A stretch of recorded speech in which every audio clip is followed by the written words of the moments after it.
start the stream and then figure out my filters.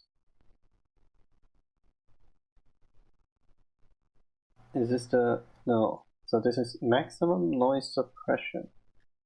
I'm reducing the gain, but it doesn't do anything. I think the noise gate is the problem, right? So I need a higher threshold. No, a higher open threshold, maybe? I thought noise gate is just like... it doesn't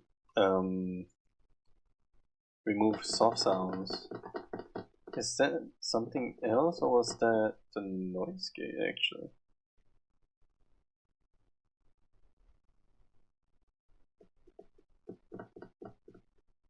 Because like... or is it the problem that I'm like speaking way too soft, so like I need to up... so it only picks up when my voice speaks, then it's gonna cut out a lot, right? Like loud. Okay, so like I'm comfortable speaking at this volume, right? Hopefully that doesn't sound particularly roomy or problematic in some way. Yeah, those... yes, I don't know what the close is. Oh, it is still cutting me off somewhat. Okay, oh no, that's... so something like this. Yeah, doesn't sound so bad. What does limiter have? Don't know. Oh, I have a really high... oh, okay. Okay. So how about now? Like, is this okay? You know, I keep thinking about like maybe I should just buy a new mic. But then I also think, what if nothing happens and this is just how I sound, and I don't know like how it is. Alright. Okay. Yeah. Okay. Wait. Streaming has started. Game blah blah blah. Where's the game capture?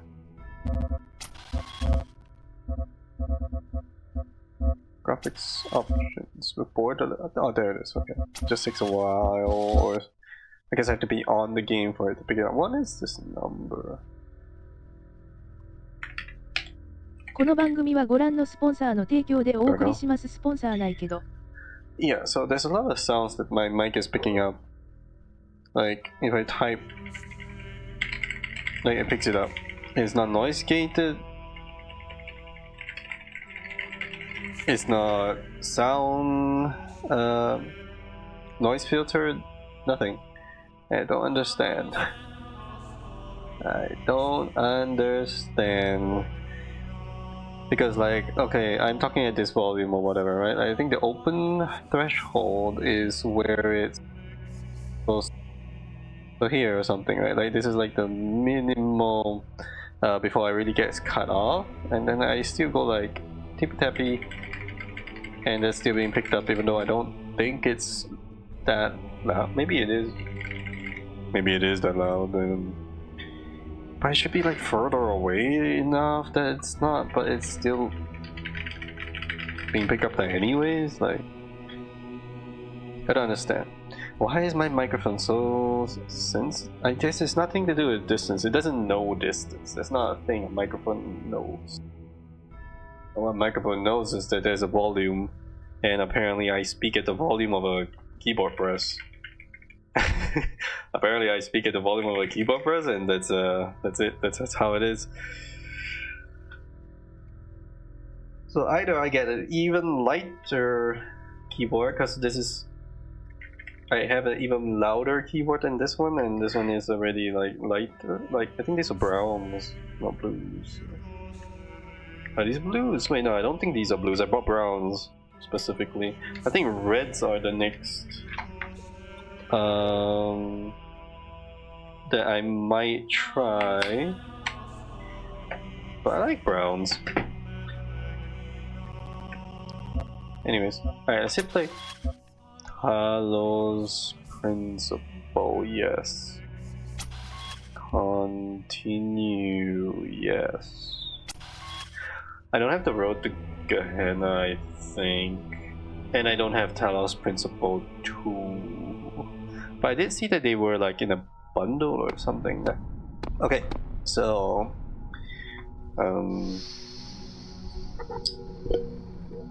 okay.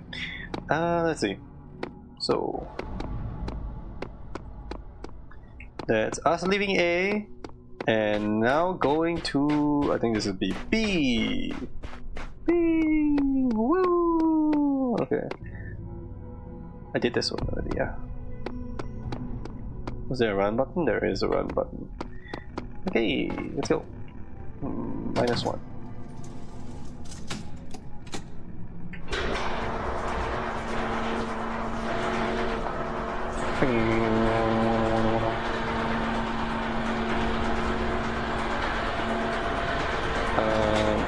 I'm gonna wait 1 second. I need to switch my monitoring stuff so I don't hear myself anymore. There you go. Okay. Don't stop game. We're good. We're good. We're good. Okay. Very bright and shiny. What are these like light artifact things? Anyways,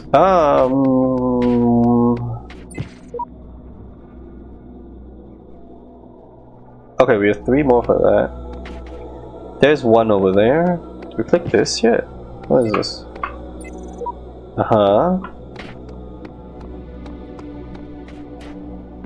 Okay, so there's nothing else. Oh, okay, okay. So we're in Egypt now. What was the first area? If it was... This is Egypt now. What was the first area about? There are 3 laser puzzles, 2 box puzzles, and a star. I feel like I should not worry about stuff. Promised you eternal life. Eternal life. That eternity may only be attained by those who serve a purpose greater than themselves. All else is decay. All else So is it was written in decay. the hidden words before the beginning of time. That's so... So it was written in the hidden words before time, like in the beginning before time, like bro, like yeah, just more words. Call me daddy. I have traveled to the edge of the known world, though it seems to stretch on forever.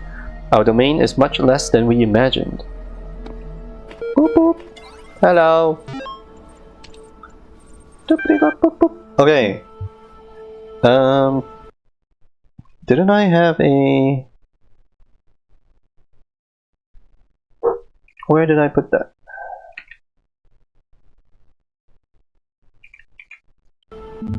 I have a... There's some documents. I have a text file for Talos Principle. But when we have to do funny text things. And then we have to open that website, which is, I think, hex code 2 words.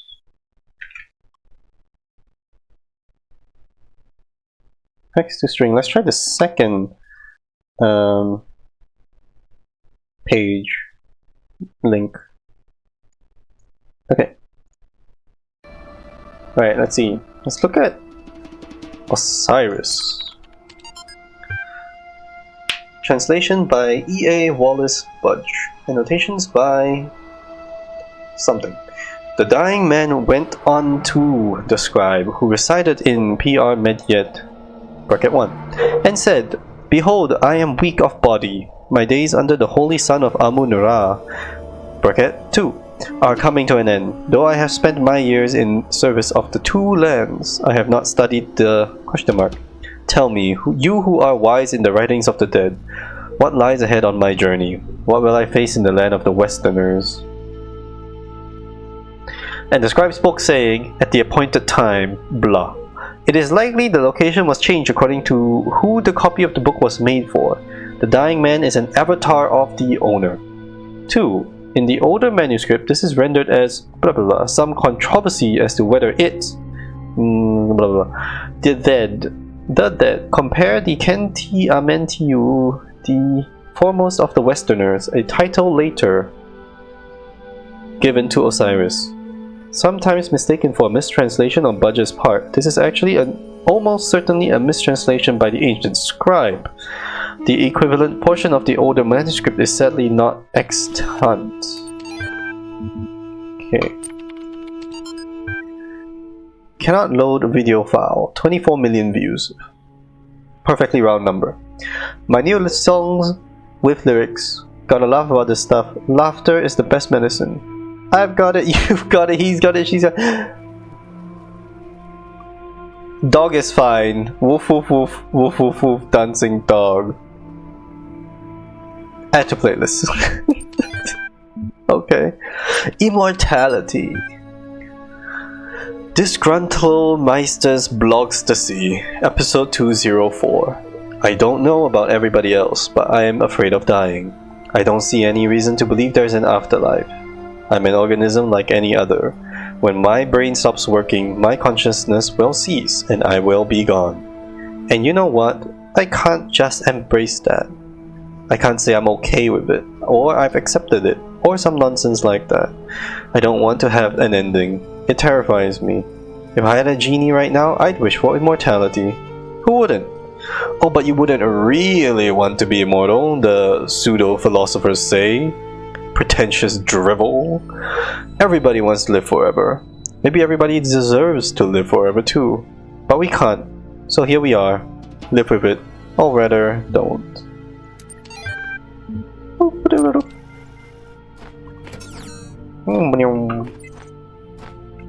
Oh, another thing. I'm finally getting some sense out of the entity in the archive, though at some cost to my sanity. I am beginning to think this Elohim wields no more control over the world than we do. Sheep V69.1, haha.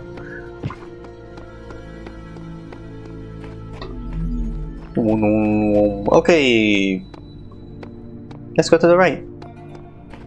No, wait, maze is left hand on the wall, right? I mean, it depends. You can just pick which of the two sides, like which of the two rules you want. You either do left hand wall or right hand wall.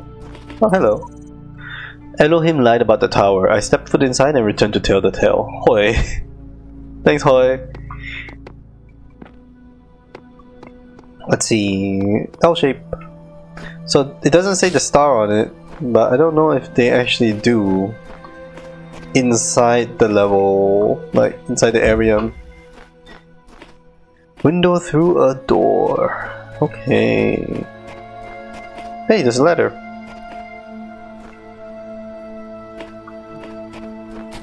Window through a door. Is that a bomb? It is a bomb, right?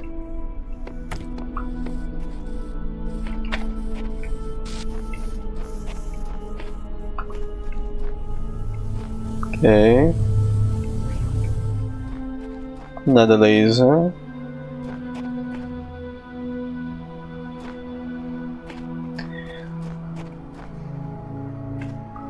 I wonder if any of this is actual hieroglyphics in language that they're using on the walls and stuff. Because it doesn't have to be. Right? Like, it doesn't need to be. But it could be.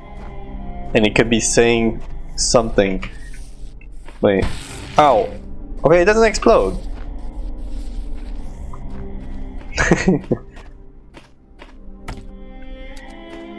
So I guess we just go here first.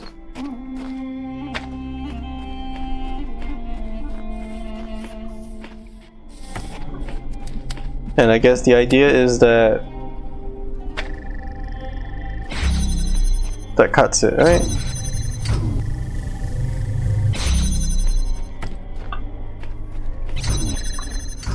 And that's okay.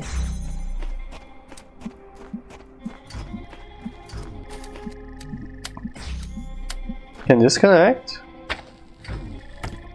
No. What's stopping me from just doing this? Oh, this takes a really long time.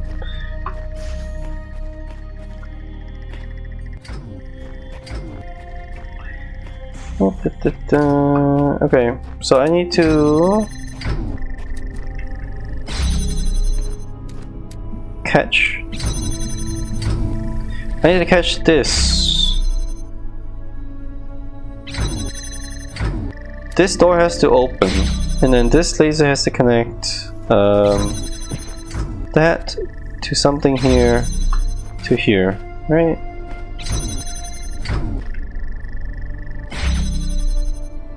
So something like you do that.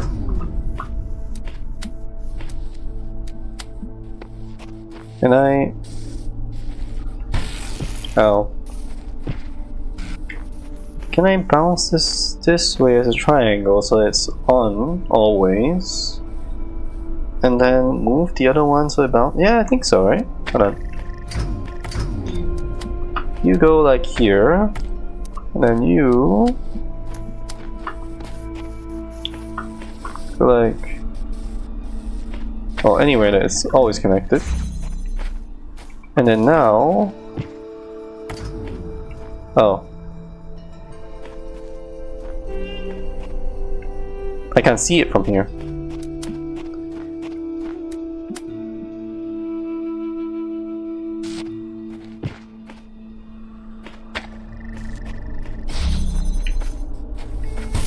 Ow!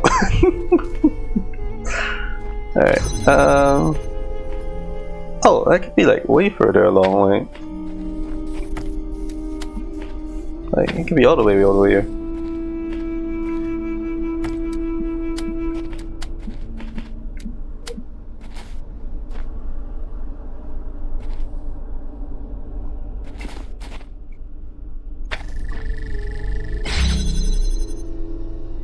Alright, now I can take this.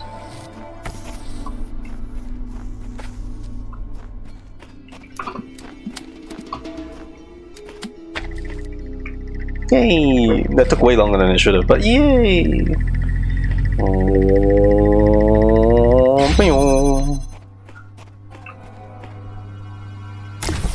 Woo! Okay. Well, that's the first one on the left. I made the box float! Seriously, it was awesome. I would think that was awesome. I agree, that is awesome. There's so many of these along the walls. There are hidden dangers in this new world. I have inexplicably escaped death any number of times. I suggest vigilance. Who knows what happens to those who step carelessly too often? Samsara. Okay. Oh yeah, there is a jump button. Okay, we go left. Wheel. Third wheel. I was gonna be like, that's what I did to your mom last night, but like, wait a second. That's not how that joke works. What else is there in here? Another one.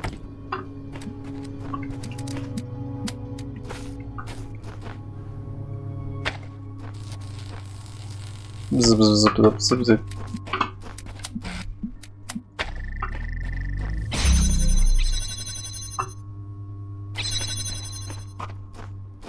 What's opening what right now? Red's opening that, blue is opening... Okay. So we want this as far back as we can, right? And as far to this side as we can.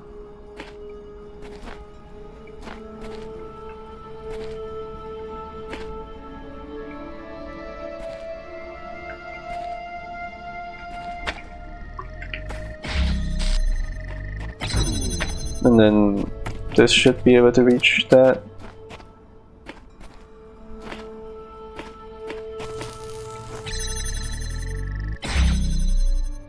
Oh, it just cannot?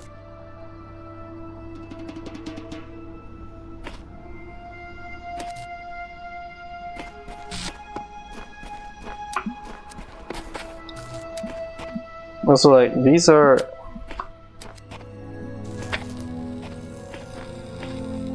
Yeah, because you can't send blue to red.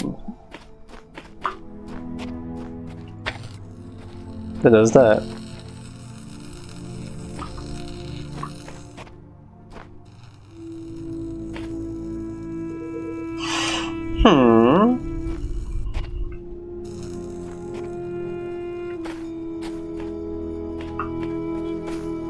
What are you supposed to do?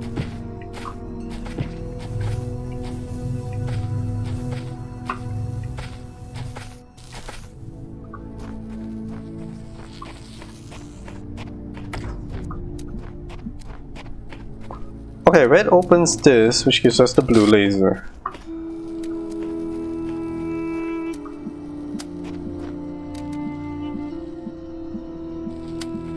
Let's try and find a spot for both of them. Because it looks like it's almost there, yeah? Oh wait. You can't test that without the red. Okay.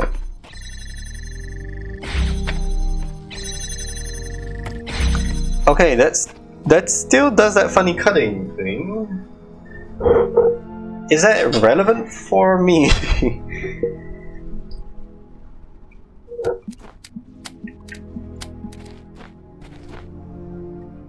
Oh, there is a spot.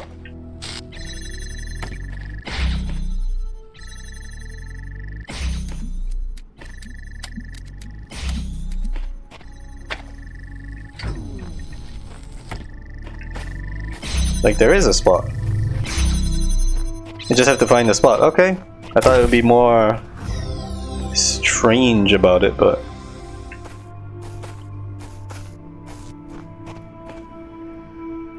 Tall stone monument things. Alright, next. Following the stick to the left rule.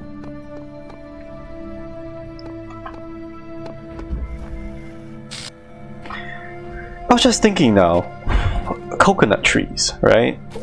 What do we understand about coconut trees? So... well, that's a lot of... okay.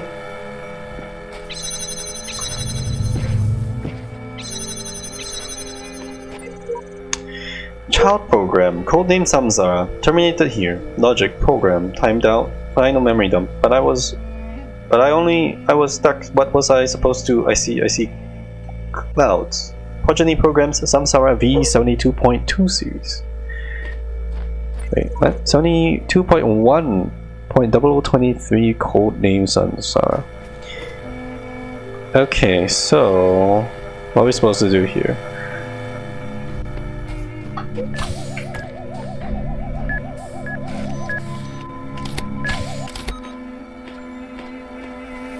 Take the box. I don't think I can go up things, right? Yeah, I can't climb while carrying an item.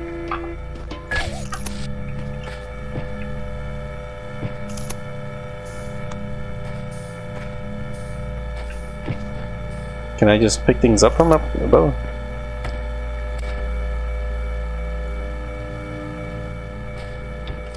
But you can't take the box from above?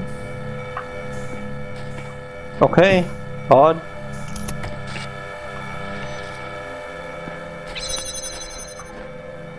Was not expecting not to be able to do that. Okay.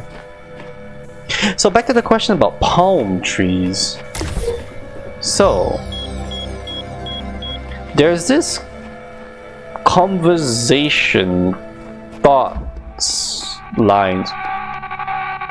Jesus. Cease! In the time of your ancestors, there were those who did not choose the path of faith. Path of You do faith. not need to fear their ghosts. Fear only ghosts. that you may become like them.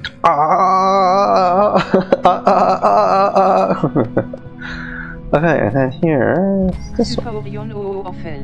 Hello, Mr. Onion. Oh, he has a hat.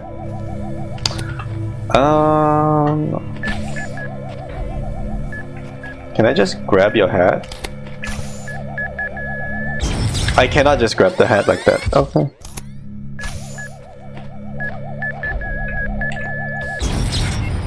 That didn't work either. case carnage fees. Expecting headless dudes with bumps to run out LOL. Okay. That's still not working. Hold on. Oh wait, he just goes there and gets shot at?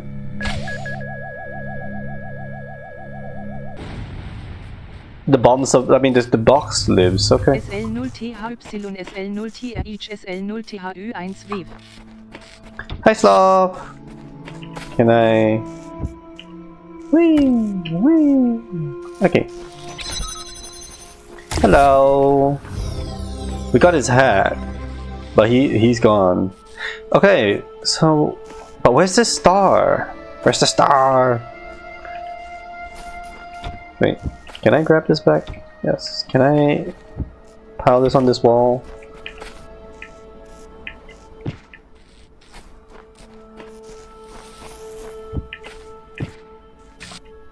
Hell. How are you? Aya, boop boop. Is this your first time playing Talos? Yes, first time playing Talos. Aya, boop boop boop boop boop.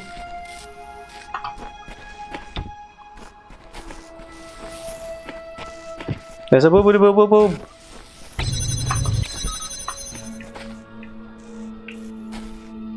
I have no idea what I'm doing.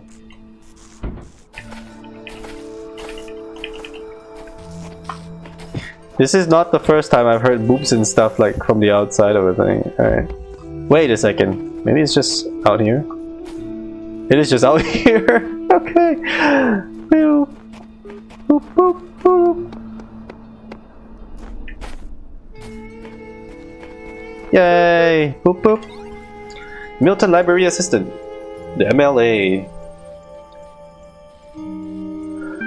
Hello again, I've been checking your responses against library archives, and in order to assist you further, I need some additional information. Can you tell me what is to you the important difference between a pebble and a tree? Hold on, a pebble is older. Important difference. What is the important difference? The pebble is older. Is that the important difference?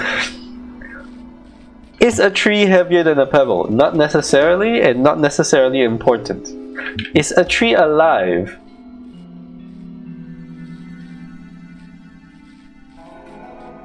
A tree enables more life than a pebble does. Barring circumstances where pebbles are required for heat preservation to enable life to propagate itself better. For example, when they do grapevines and stuff, and they put those stones in the on the ground where the plant grows, and then the heat absorbs the heat from the pebbles, the stones absorb the heat from the sun and preserve the heat for the plant to grow for longer periods of time during summer or like going towards fall and stuff. So a pebble can, as much as a tree does, enable other life forms to succeed or to do more, whatever it is, right? So the only important difference here then possibly is that the pebble is older than a tree. If you want to think about it, is a tree heavier than a pebble? This depends on the tree, depends on what you define as a pebble. I guess a pebble has to be something small, and a tree is only a tree once it has grown to a size that you can call it a tree, right? I did see some like YouTube video titles that say we don't know what a tree is. Like the classification of tree / plant is so diverse and large and kind of odd that like the similarities between trees are not so great that we have like entire things about it. I think like it's just biologically, you know, the biology people are a bit about that, whereas like crafting and engineering people are like a tree is a tree when it does tree things, right? Like a piece of wood is a piece of wood because it acts like a piece of wood. So back to the question at hand.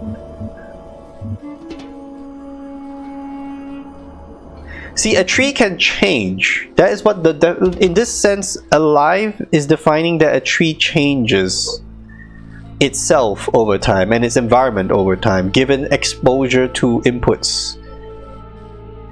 Not that much the same as a pebble, whereas because a pebble can invoke change in its surroundings only through, however, its very passive heat transfer ability, which everything has, you know, like the thermal whatever coefficient. A tree also does that, but more with other chemicals, but also passively. So what is the difference there? Right? The tree changes itself to its environment, whereas a pebble will affect its environment but is unable to. There is no second derivative, basically, right? Like velocity acceleration. A tree will affect its surroundings in a non-linear manner compared to a pebble, because a pebble will affect its surroundings also passively, both passively, but only so far as a flat amount. The age is therefore not an important difference in this circumstance, right? Nor is its weight anything. However, to transport pebbles or a tree is heavier than a pebble, so Amazon delivery would be more expensive if you're asking for a tree. So that would be an important difference in that case. But then you're gonna ask, why would you be ordering a tree or a pebble, and what uses those might have? But that doesn't matter anymore, right? When you're asking like, well, which one has more shipping fee? Well, the tree has more shipping fee, unless you ask for it for, you know, as a seed, and then the seed is lighter than a pebble. I don't know then. It's a very weird conversation in this sense then. If you're talking about just purely on the weight, in our capitalistic system, weight matters for shipping prices. And if you want to ship a tree, you can do so as a seed and then wait for it to grow. Many useful trees in this sense that you're probably going to ask for a... That depends on what your application is of this said tree. But there's also trees that grow within like a few years, like 3, 4, 5 years or so. And then like many, I think cedar wood, or not cedar, birch. It's just silly. It's silly fun. Because I still have to choose one at the end of the day. So like a lot of trees are like, there are trees that are in commercial use that are like in 4 or 5 year rotations, and it's fine. Like birch trees, I think, is one of them. I think maybe not oak, but one of the light woods that are used for plywood. You end up with very like, I think it was like light, like not dense, like light wood logs and specimen, because like a lot of the denser, even of the same species, like the denser trees come from like really aging them or getting really old trees. So like these like younger forests, that they are more commercially and more like artificially like you know, forced to grow and stuff for our production use, is more light. So we're back to the tree is heavier, yes, but we are also making light trees. And again, like, it depends on what you're planning to use. Okay, so if you want a bonsai tree, is it gonna be very heavy compared to a pebble? Yeah, but you could probably grow a bonsai tree. You know, not really. A bonsai tree takes a lot of time and effort. But then the pebble is older with less effort. Back to the heaviness, the heavy of it, the weight of it. Why would you ask for one pebble when you would ask for many pebbles? And why would you ask for many trees when one or few trees are enough, right? Okay, so there's the next question. Use case per pebble, use case per tree. Right? A pebble fits in an aquarium, a tree does not. Right? Like, important is only relevant when you contextualize what it is important for. In which case, it is very difficult to argue that any single pebble or any single tree is more important. What is a pebble-sized piece of uranium, whatever the number it is, that's like nuclear whatever, that's pretty important difference. That the pebble is older than the tree being it needs that to be that. It's to be that, and therefore in its application is much like different, or like I don't know. I think I like the breakdown that a pebble and a tree affects its surroundings passively, passively both of them, because they do not actively make decisions. As far as we know, pebbles and trees do not actively make decisions. I gotta put that in the same sentence. Pebbles and trees do not actively make decisions. They respond to their environment. A pebble much less than a tree, but a pebble does respond to its environment, i.e. gravity moves it, things move it, heat and water and fluids will cause whatever reactions they do. And it does absorb and release heat, which it enables life in its surroundings. Tree does the same with other fluids, other chemicals, but I guess more chemical than physical, like more chemical than like heat energies. Although a tree does also provide shade, and shade is very important for life forms in the summer heats and stuff in a lot of places. So they both interact with the provision slash... What's the opposite of provision? Wait, what is the opposite of provision? Inhibition. There you go. So prohibition,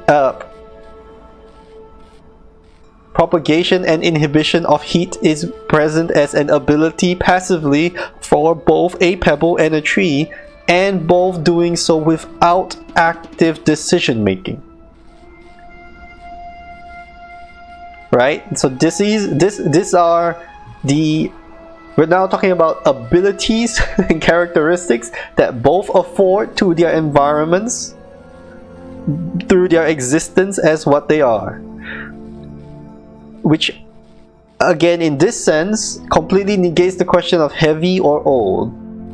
And we're only talking about alive. And in that kind of way, we are talking about that a pebble will only ever have one level of ability to affect its surroundings, whereas a tree's ability to affect its surroundings changes over time,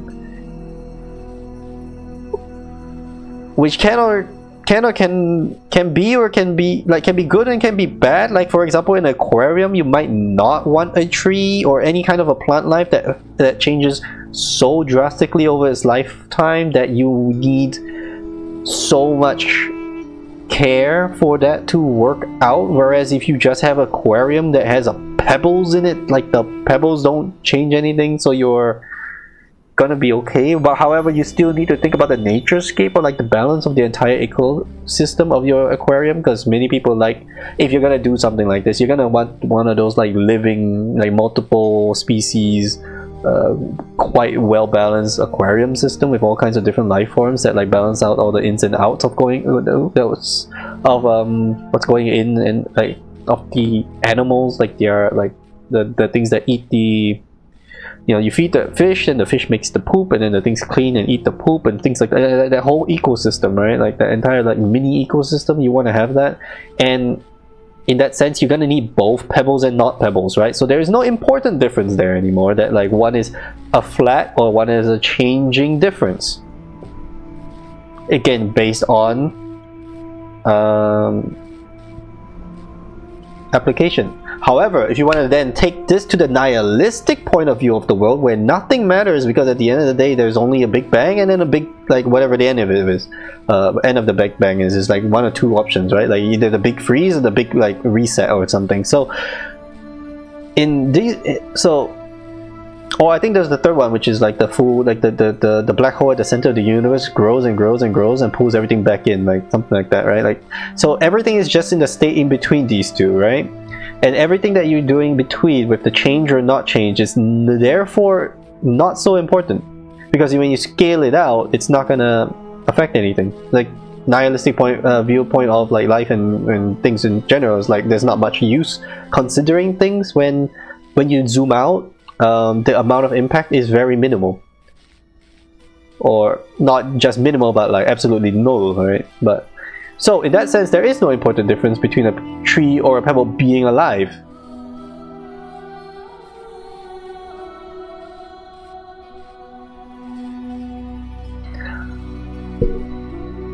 However, if you give a person a pebble or give a person a tree, there is an important difference that the tree is alive and requires care and watering. Unless you put it outside and it's fine with that, right? Like I said, yeah, you put both outside. You just put the pebble out in the garden and the tree out in the garden, and they're just gonna both quote unquote survive because the pebble's gonna survive unless it gets just stepped on. But a tree might also like survive if you try to step on it and it's too big. I don't know. What is important between a pebble and a tree?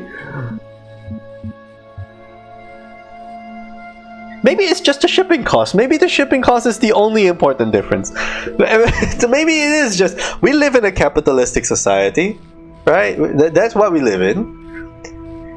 Maybe that is the only difference, that like the amount of effort to transport a pebble or a tree is heavier, and that is all the difference that is important, because nothing else matters. The age of a pebble doesn't matter, and a tree being alive doesn't matter, because you don't want to. You're not gonna have a tree indoors, right? There's no way to pot a tree indoors. That's not good for it. So you're gonna have a tree outdoors. What's also outdoors? You put a pebble outdoors, and then you're not gonna water those unless it's like a massive drought situation. And even in those cases, if your tree is in the right environment, even through a drought, a tree should survive, because it just does the hibernation thing of like, I'm just gonna take a chill pill and then come back later. Like that's most winter trees. I guess there's also the the perennial ones where it's like, is it perennial or the opposite? The ones where just like are fully green the whole year round, right? Not deciduous or whatever, but like tropical trees. I don't know, but it's like there's the other ones, right? Like the ones that don't lose all their leaves. Maybe they have a problem when it gets to a drought situation because they don't have these mechanisms to like deal with water issues. But we also have like cactus type plants that like actually don't care. They'll just like turn off for a year, and then when there's a little bit of water, they'll be like, oh, water, and then they just go back to sleep right away afterwards. Like it doesn't, right? Like the amount of, so I was just thinking like a tree is alive, so you need to worry about it. And it's like, no, not really. Okay.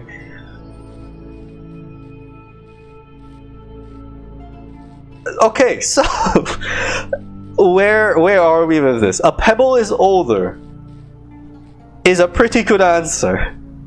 Because what is the age of a pebble? Do we know how to age rocks? We do, right? Carbon dating is for... What is carbon dating?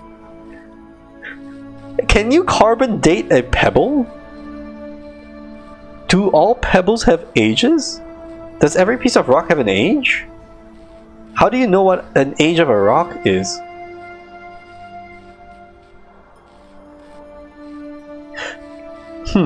Because carbon dating for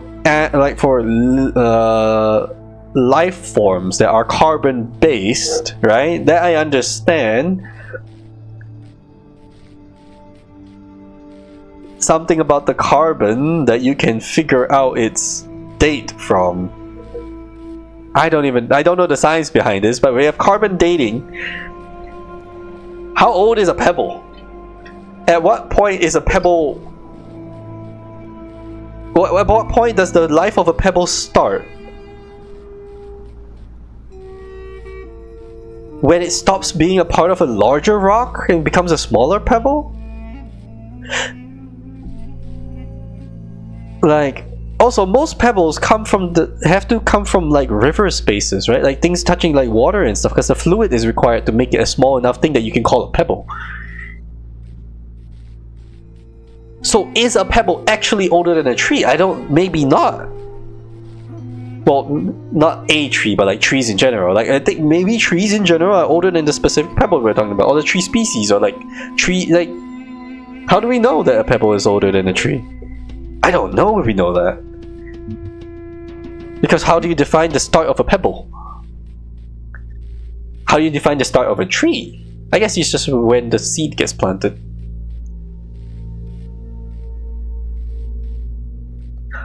I mean, okay, so the easy answer is tree is alive. But like I said, it's so passive in its ability to interact with the world. So as much as it is like as much as there are like conversation or whatever, like weird topic about trees feeling pain, right? Like plants feeling pain, they cannot. Like I believe that they do not feel pain, largely because I saw this video that kind of explains it in the sense of pain is a response to tell the organism to react actively, right? It is an active feedback mechanism, and a tree does not have active feedback. So there is no pain for a tree because it would never develop that for any reason, and then cannot affect that. So, yeah. So like, back the same thing, which is tree does not actively choose things that it does. What a tree does, which differs from the pebble, back to our conclusion, is that the amount of change it affects to its surroundings changes over time. And I think that it's not connected to it being alive. Well, I guess it is, because the definition of alive is that it propagates itself, right? It grows and propagates itself. And I guess the propagation aspect of it is very heavily tied to its ability to affect its surroundings, positively and or negatively, because we have not made the decision whether or not a change to its surroundings being positive or negative is anything to do with anything. But let's go with that. A tree is alive. It's important. Between a pebble and a tree. Between a tree and a frog. Oh god, there was they have a follow-up question? Let me get some water. There's a follow-up question?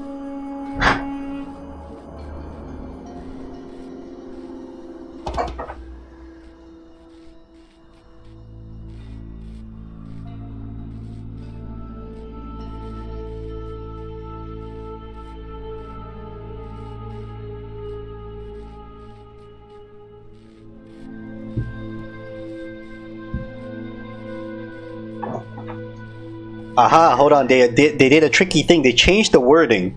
We are no longer asking about an important difference. We are now asking about a relevant difference.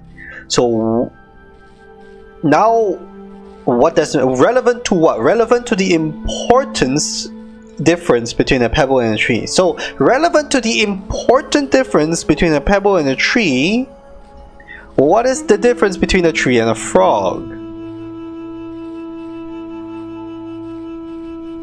Okay, so a frog is delicious is talking about the ecosystem, and that there are predators for the frog that actively hunt it, right? Because delicious is to imply that it is actively hunted.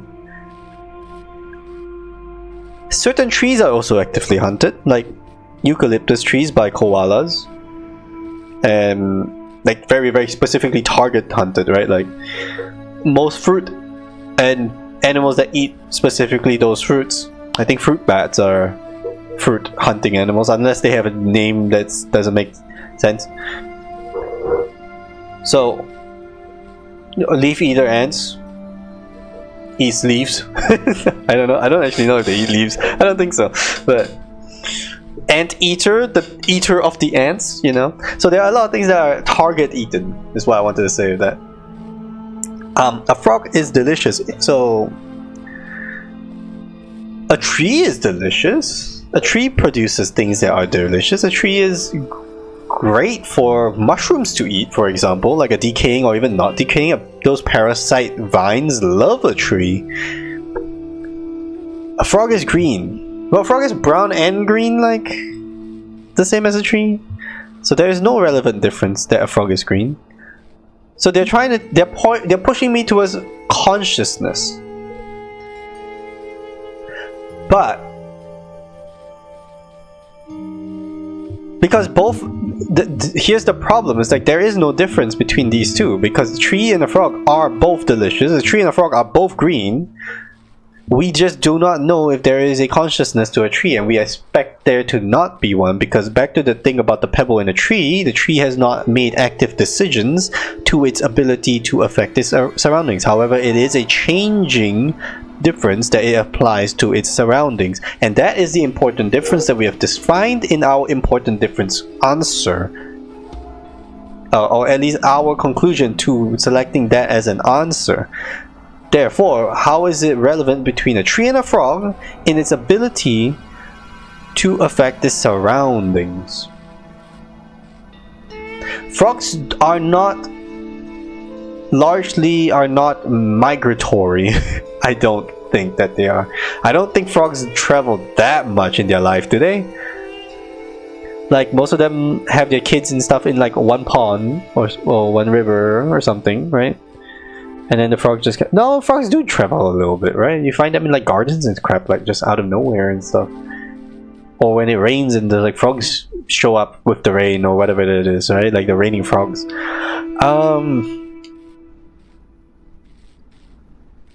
So does it having a conscious make a difference in its ability to affect its surroundings?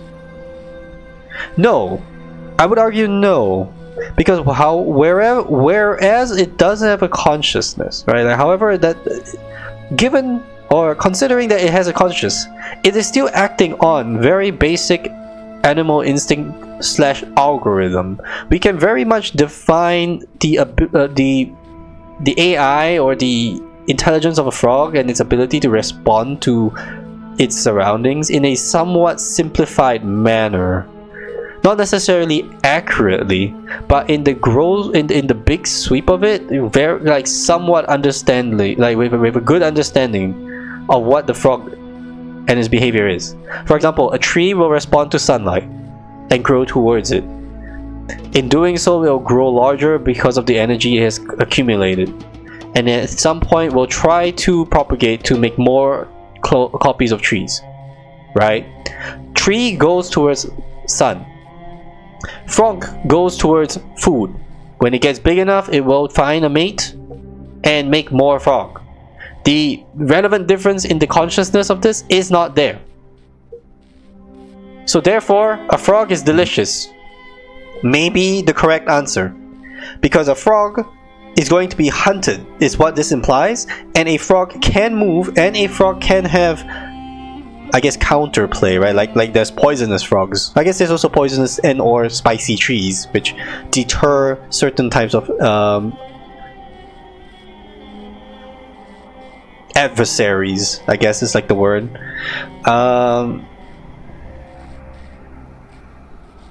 So a frog being delicious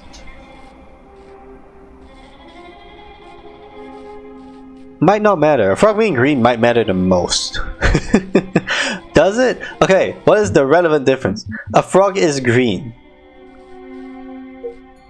Is the color relevant? I would posit no. I would say no to a frog being green being a relevant difference in its ability to and in its way that it affects its surroundings. I think a frog being conscious, as we have said, also does not particularly lend itself to any difference to the tree.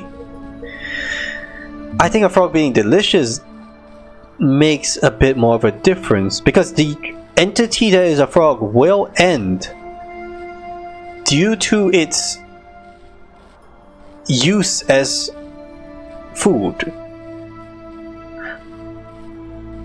A tree will as well, but a tree is not actively hunted in the same way, or in a time span that is very different. For example, like a tree is quote-unquote hunted and killed by things like mold, things like fungus, things like vines that will parasite the water out of it, or even some small trees that are like destroyed by like boars or whatever that are trying to deroot it and things like that, right? Or like that they are actively done to it by other organisms that are trying to do so for its own gain, and that is detrimental to the tree, right? So bugs, parasites, funguses, things like that, mold, things like that, right? A frog similarly does too. However, in the time span, it's different, I think, right? How do we then consider time span? Because a frog lives a much shorter life than a tree.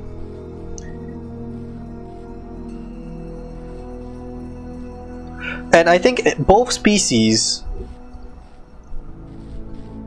have a very similar end of life outlook. It either dies out of old age, which apparently trees have like a maximum life. I don't know like what aspect of the tree fails due to old age, but there is an old age aspect to trees, that they do have a maximum age and they do die from old age. Some trees have very long lifespans, but whereas some have much shorter ones, apparently. I don't know, but this is a fact that trees have a maximum lifespan. Frogs do too, right? Like the frog can only grow so old.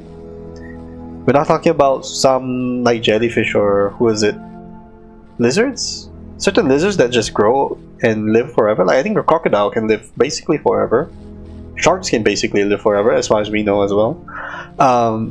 So back to that. So contextualizing a frog being delicious as a part of its life cycle / expectancy / the outlook of how a frog's life ends, I think it is similar to a tree. However, the aspect of pain comes into play, where the end of a life for a frog and the end of a life of a tree differs greatly by the amount of pain exposed to the specimen, right, to the frog or the tree.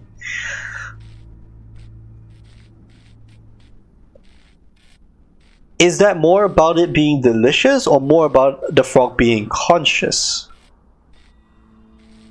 And again, we're back to the important difference being contextualized. The relevant difference, the context of this relevancy is to its ability to affect its surroundings. So in that sense, in the context and relevance, in the important difference that we have defined it as, is pain not a contributing factor?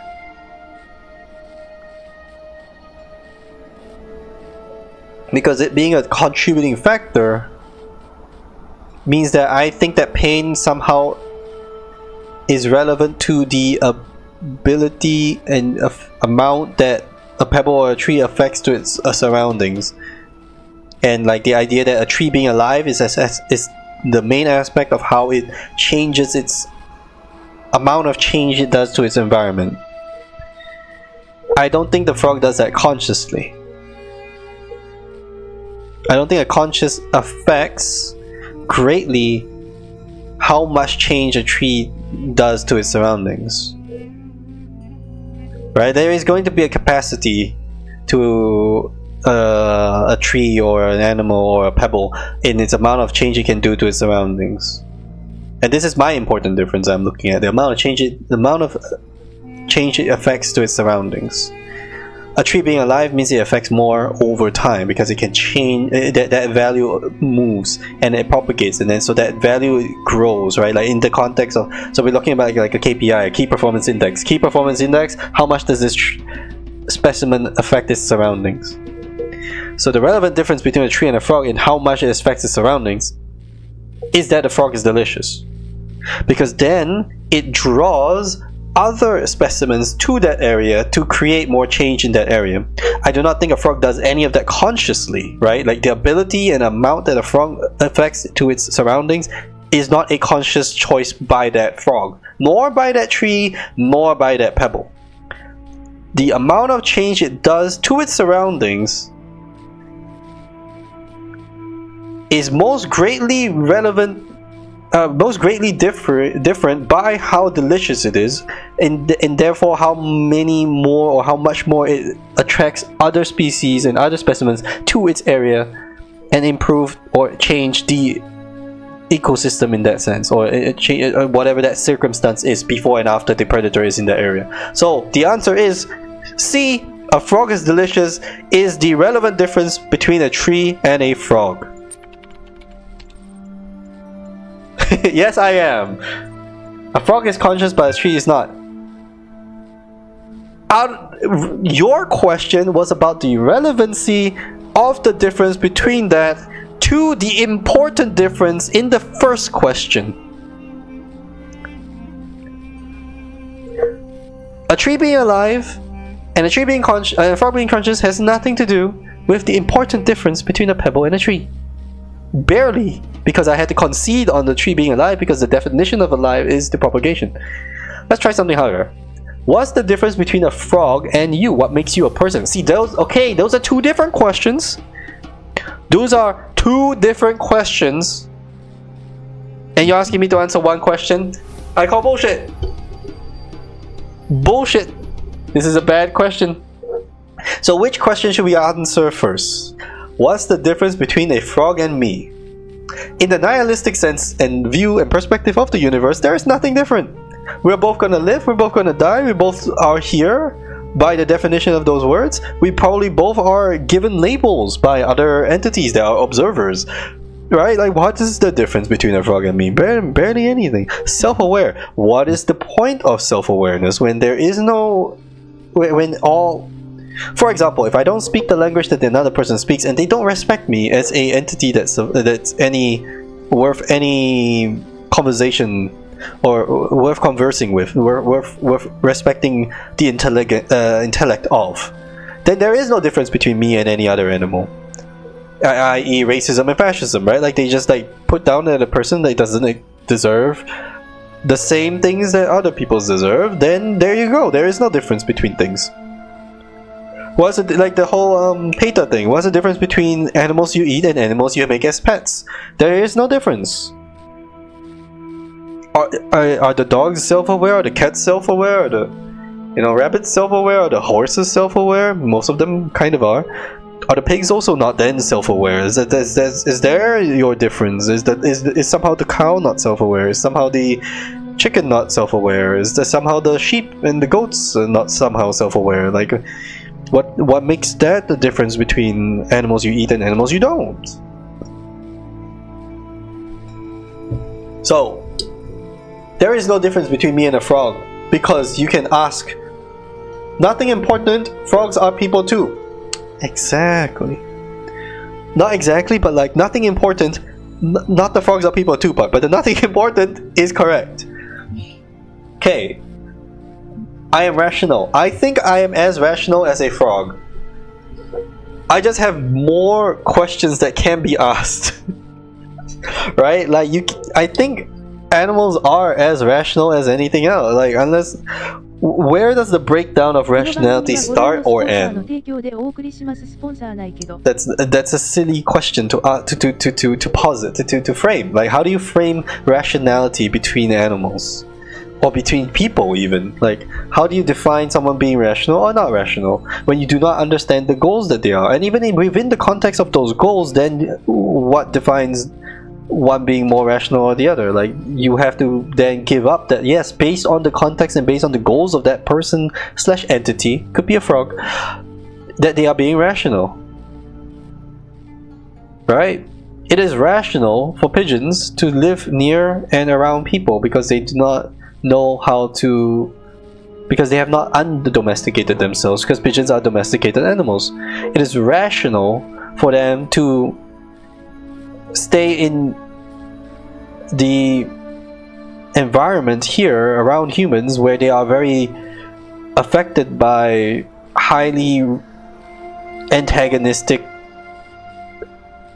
entities and just like the ways of life. Like, you're gonna get pigeons hit by cars or whatever, or like birds hit by planes and stuff like that. Like, is it rational for them to continue to live in this way? They don't have other options, so it is rational. It is their best interest. It is in their best interest for rats to stay in cities and live on the food scraps, because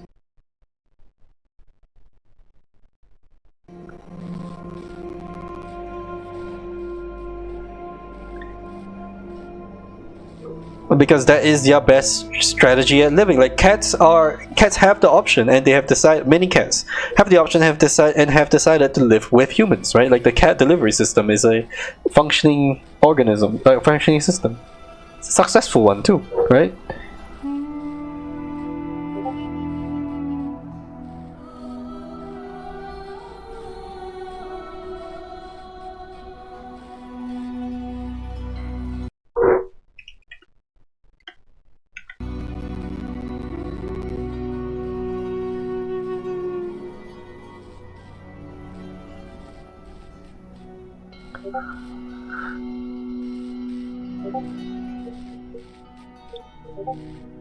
So, the idea of self-awareness, I don't think there is an answer. Like, why is my Discord like not muted?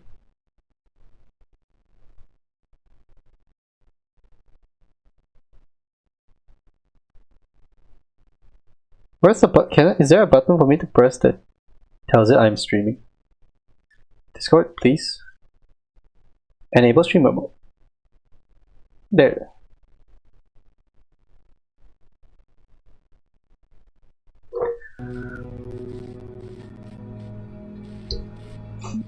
So, having feelings, I think, does make a difference. But there is a difference between a frog and me. We have this thing called, in the human context, feelings. But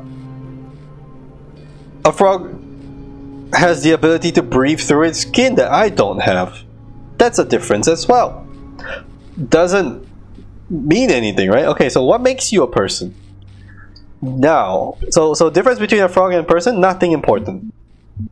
Depending on the context, depending on our relevant context of ability to affect its surroundings, nothing particularly important. I guess there is the, goal setting, and I don't know, because okay, so everything lives within a context and within this like system that supports goals and actions, and the development of those goals and actions. For example, in a capitalistic society that we live in, the goals and actions that are promoted and encouraged in people are to participate in said society in a way that is positive for the capitalism system, i.e. get worked to death as a slave, right? Like, or work other people to death as a slave. That's basically how capitalism is designed to be. A frog lives in a very different society / system that does not require that, right?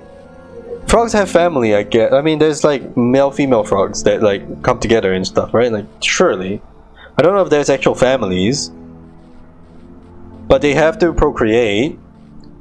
There are animals that, maybe not the frog, but there are also animals that mate for life and stuff like that. So there is recognition between animals in societies that match our ideas, but in those societies they develop and they are targeted in a different way. They're encouraged and develop in a different way. Like animals like lions and gorillas, they have a strange and different male system, like male dominance and female like workload distribution than we do.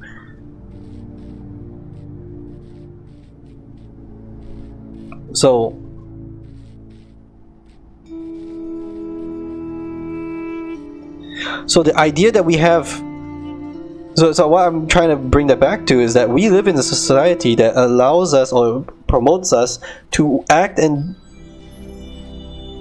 to think and behave and also act in a way that satisfies us within that same society, right? Similar to other animals, a frog is going to be encouraged by its society, by its instincts, by its feelings, whatever it is, to eat as much as it can safely and grow into a frog and then make more kids, right? Like, that's the whole thing that it does. That's all it does, right? So what makes you a person? What is the definition of personhood?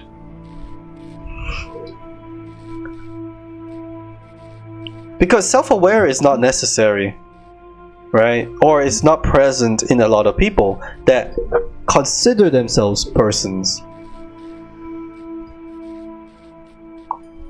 There are a lot of people stuck in the dogma of thinking, or lack of thinking, therefore dogma, that I would argue are not self-aware people.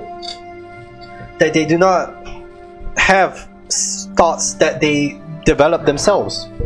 That any question asked to them will be answered with an answer provided to them by someone else, not something that they themselves have found, that they themselves have agreed with through its progression or procession, like progression to that answer, right? I don't think that's self-aware. I don't think that a person that is unable to answer why things that they do or think or say agree with the things that they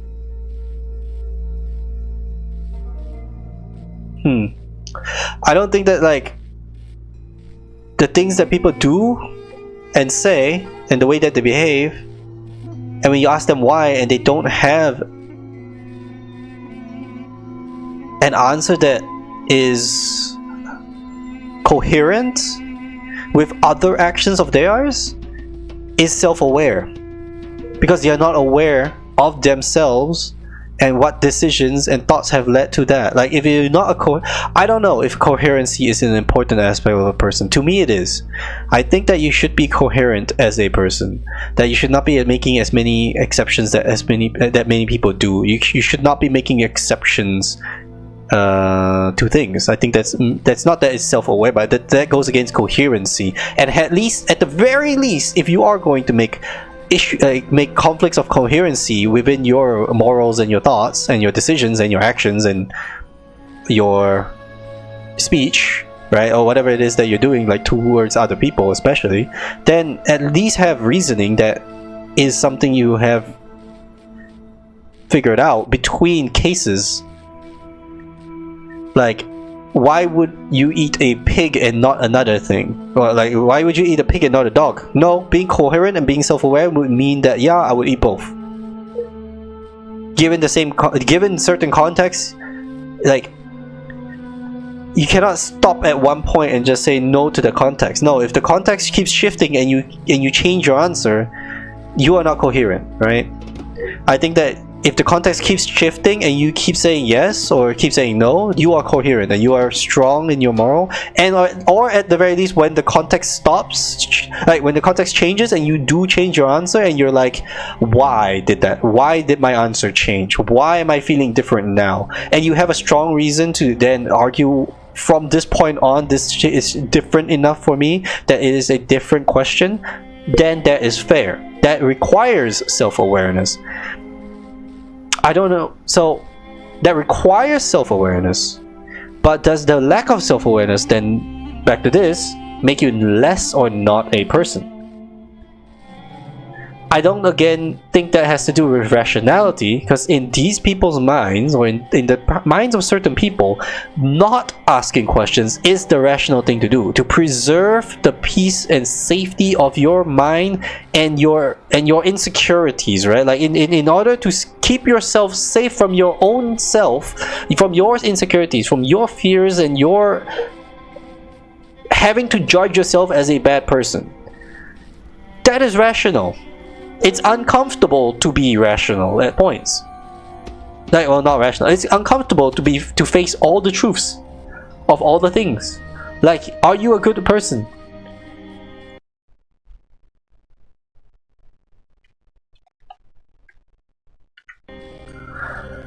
Like, a lot of people think they're good people and cannot agree within themselves that sometimes they are not, or there are things that they have done that make them not a good person, and that's okay, and that they should be always striving to be a good person, right? Like, you should try within the context to be a good person, and that requires being informed. But by informing yourself, you are no longer a good person, because by the information that you then learn, you are not a good person. It is then therefore rational for these people who are unable to face themselves, they do not have the emotional maturity to face themselves and the truth, to rationally decide not to do so and to continue on their path of destruction of themselves, mostly of their own peace and stuff, right? The problem to me is that the consequences of these actions do not like necessarily come back to them fast or quickly or succinctly enough that they realize that it is from those kind of actions, and therefore there is not a chance that they learn.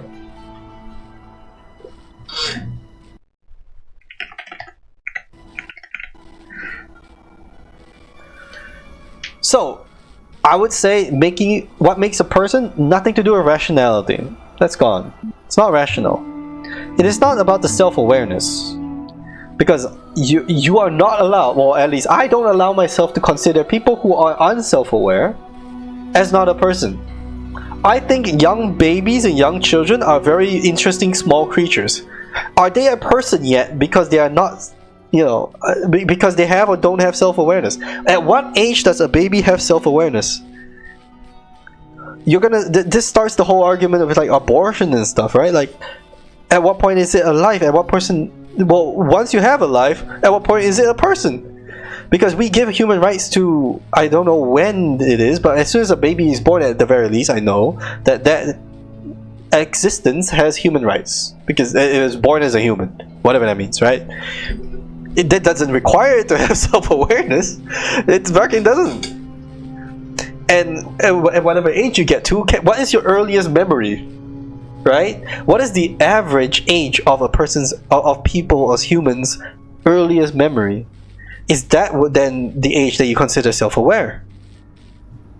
Because otherwise, why would you have that memory if you were not already self-aware? What is a memory? But so I don't know if self-awareness makes anything to do with a person. Feelings. Right? What I wanted to frame the feelings as is, feelings are things that are part of the system of our society that we live in. And it is meaningless when it is in other societies or in other animals, because they have their own systems that are equally important in their lifespans and their context, right?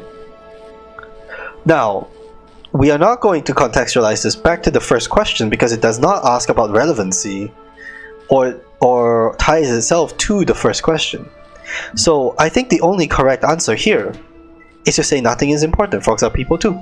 Because in the context of a frog society, in the context of a frog, another frog is a frog to it. The frog, right? The frog will look at another frog and say that's a frog. The word of a person, the definition or the idea of a person or a people is in the context of a human society. And even then it is very easy for people to discount the value or just the existence of another person. Like, homeless people are attacked as a concept, not just as a concept, also as a people, like physically and of course mentally or whatever it is, right? Like, but they are attacked as a part of the problem of society. Disabled people are often also looked at as less of a person, right? So what makes you a person then? Less of a person is a weird term, but we have this as a term, less of a person. What makes you a person? What makes you less of a person? What makes you more of a person, if that's also part of the question then? But I think nothing important. Frogs are people too. It is not inconsistent with what you said earlier. If all something has to do to be a person is resist decay, then every living creature is a person. In their context of what a person is in their society and system that they live within, yes, right? Because the definition of a person is not clear. I agree that animals are every bit as valuable or pointless as human beings. Nihilism. You agree that there are some activities persons are capable of that frogs are not. Because if frogs are people, then the certification program is radically unfit for purpose. Not my problem, but agree. How about we strike a deal? Hold on. I have to read the question and answer it. We strike a deal. I agree that animals are a very bit I agree that there are activities persons are capable of that frogs are not. Because if frogs are people, then yeah, okay, I agree. Sensible. Terminology is so important. Yes, because you ask bad questions. So you need to context and define your questions. A person must be rational or self-aware. A person must be conscious. What I suggest we do to help resolve your problem is ask whether you are in fact those things. Are you aware of yourself? Can you rationalize your existence? Now, what does the question, can you rationalize your existence, mean?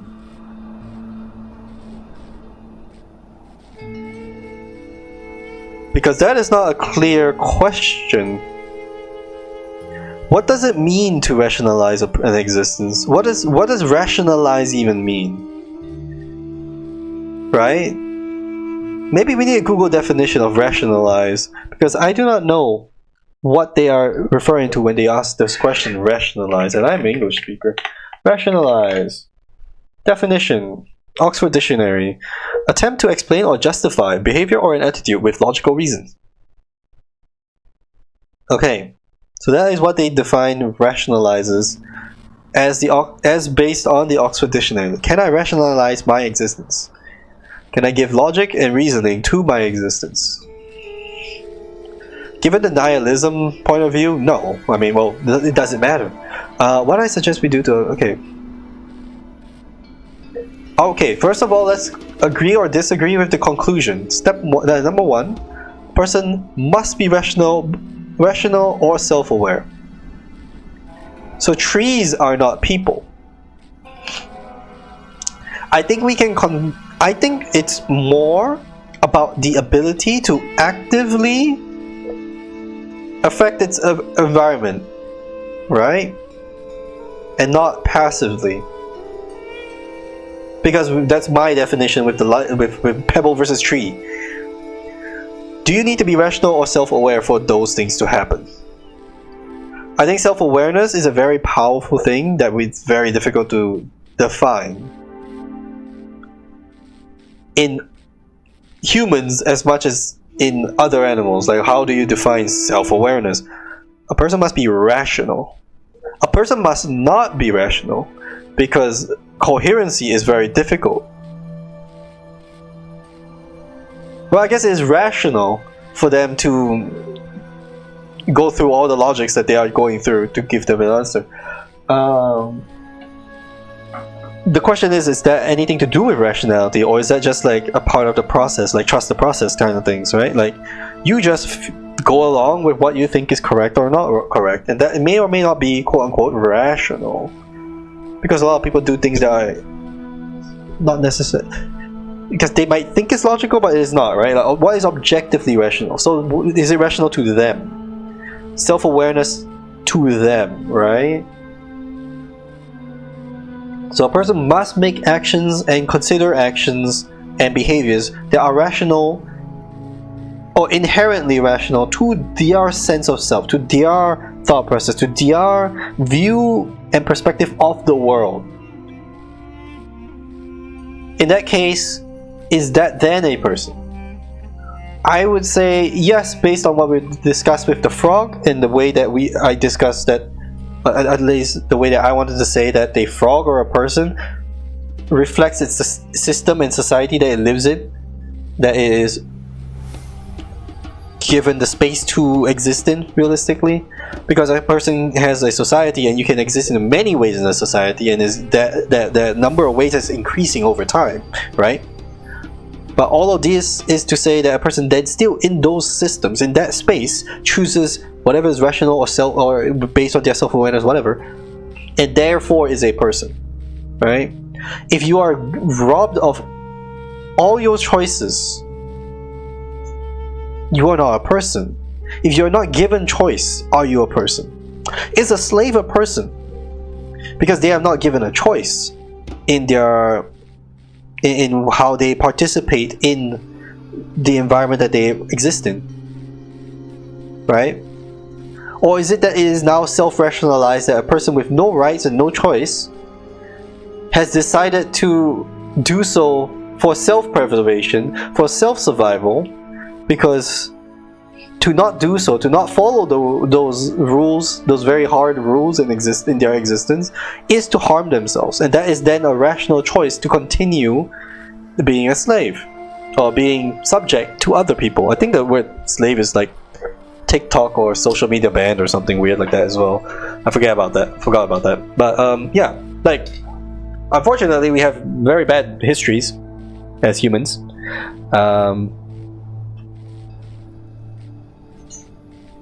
And yeah, it's just kind of really unfortunate that we do these things to other people of the same race and other existences not of the same race.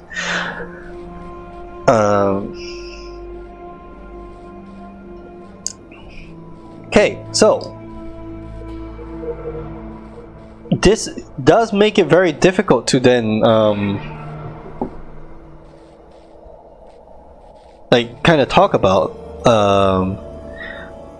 a person must be conscious, right? How many people are conscious? The whole idea of like sheeps and wolves and whatever, like like people are just sheep following whatever, right?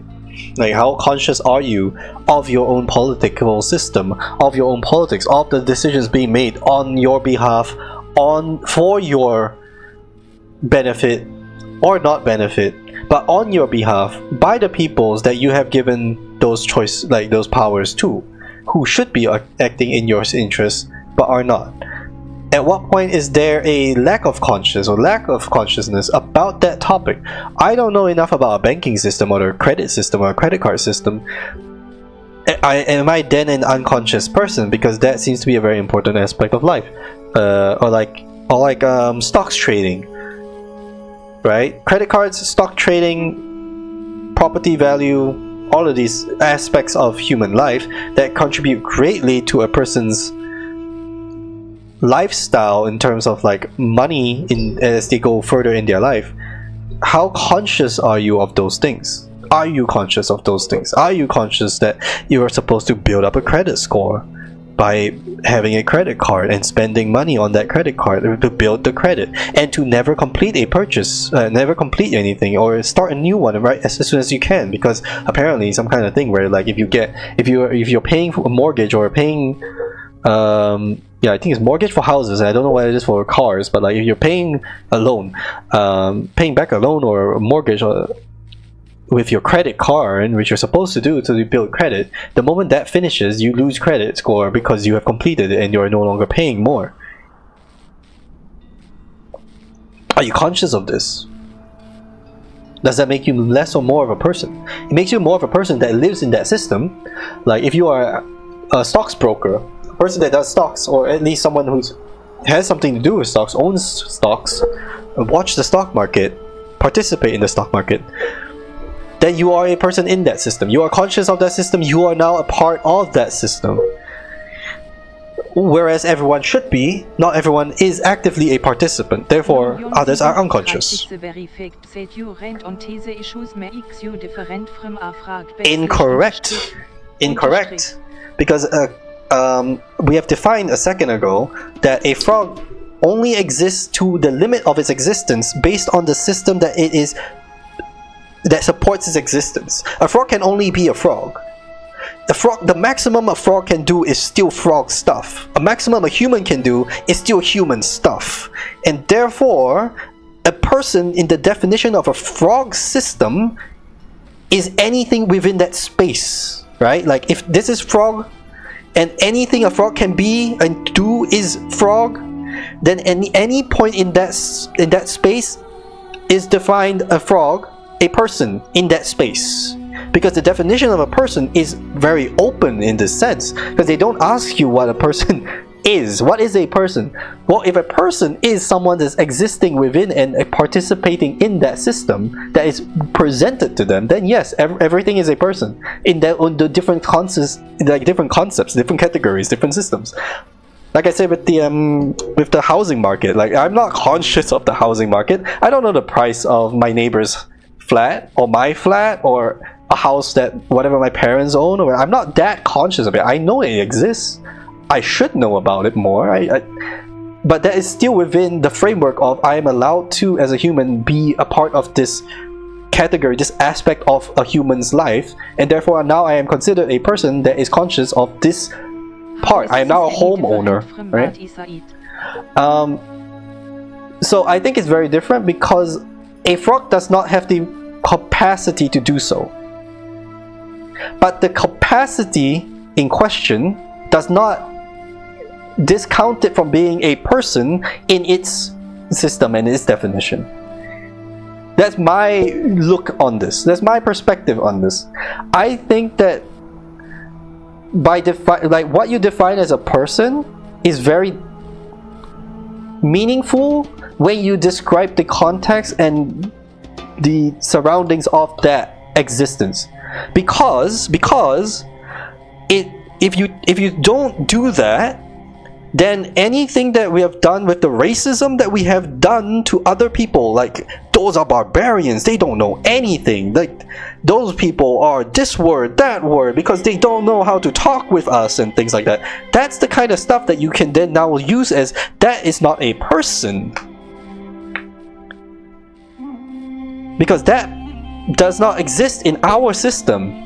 You cannot be a person in my society, in my view of what my system, my community, my society, my system, whatever you want to package it is, right?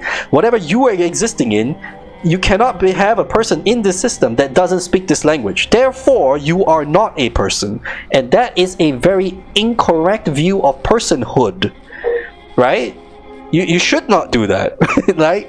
And I think that by moving away from that idea, we have to then, for the sake of coherency, and I like coherency, for the sake of coherency, we must then also like expand this idea and definitions to just general categorization of things, and accept that a person is defined by not by its capacity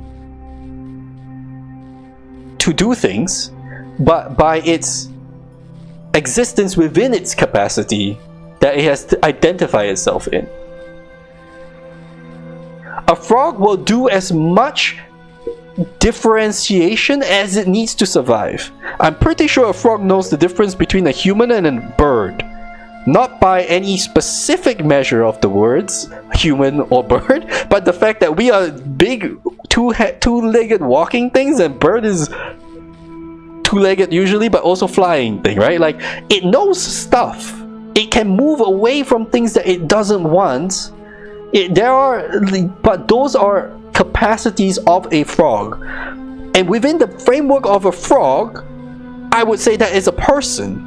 Because that is a frog in its frog capacity to be a frog. So it is a person, you know? So that makes you the same in personhood. You overcomplicate things. No, we oversimplify things. This is oversimplification. In order to be coherent in all things with as little differences as possible, because it gets complicated when you then say, okay, if me doing these things and talking makes me different from a frog, if that is the defining sentence for what a person is, there are many people in the world that do not have the opportunity to have an education system that allows them to get to this level of appreciation of words, just words in the first place, words, linguistic ability. Ich kann auch in andere Sprache sprechen. Like, I can speak in other language. Not everyone has that option. I may not maybe get to the level of depth that I can do in English, because that's a second language. But like, you know, I can learn multiple languages as an option presented to me. Does that make me more of a person, or less of a different of a person? That makes me different from a frog. But we don't know how many languages frogs speak. So on that I don't even know. But okay. Education does not make you a person. Okay, education does not make you a person. Then why do we call native? Like, then at what point is a person? Because there has been a lot of things that are like barbarians and things are not people, are not persons. They're not persons of my society. The Romans very famously burned like Christians on the stake and shit like that, right? Because those are not people to them, and they're not persons to them. They were the Celts, the Germans, I think, the Germanic people that like completely destroyed all of like the Roman Empire and stuff. It's like, those are not people to them. They were not people to them. At what point, like, you know, are you defining personhood for all of humanity, or are you doing it context to context, situation to situation, historical context, or, you know, time period at a time? I'm pretty sure we shouldn't go there, but like Jews and stuff, right? You know, Jews in Germany, I don't know if personhood was afforded to those people for a particular period of time, especially by other people of that same particular period of time, right?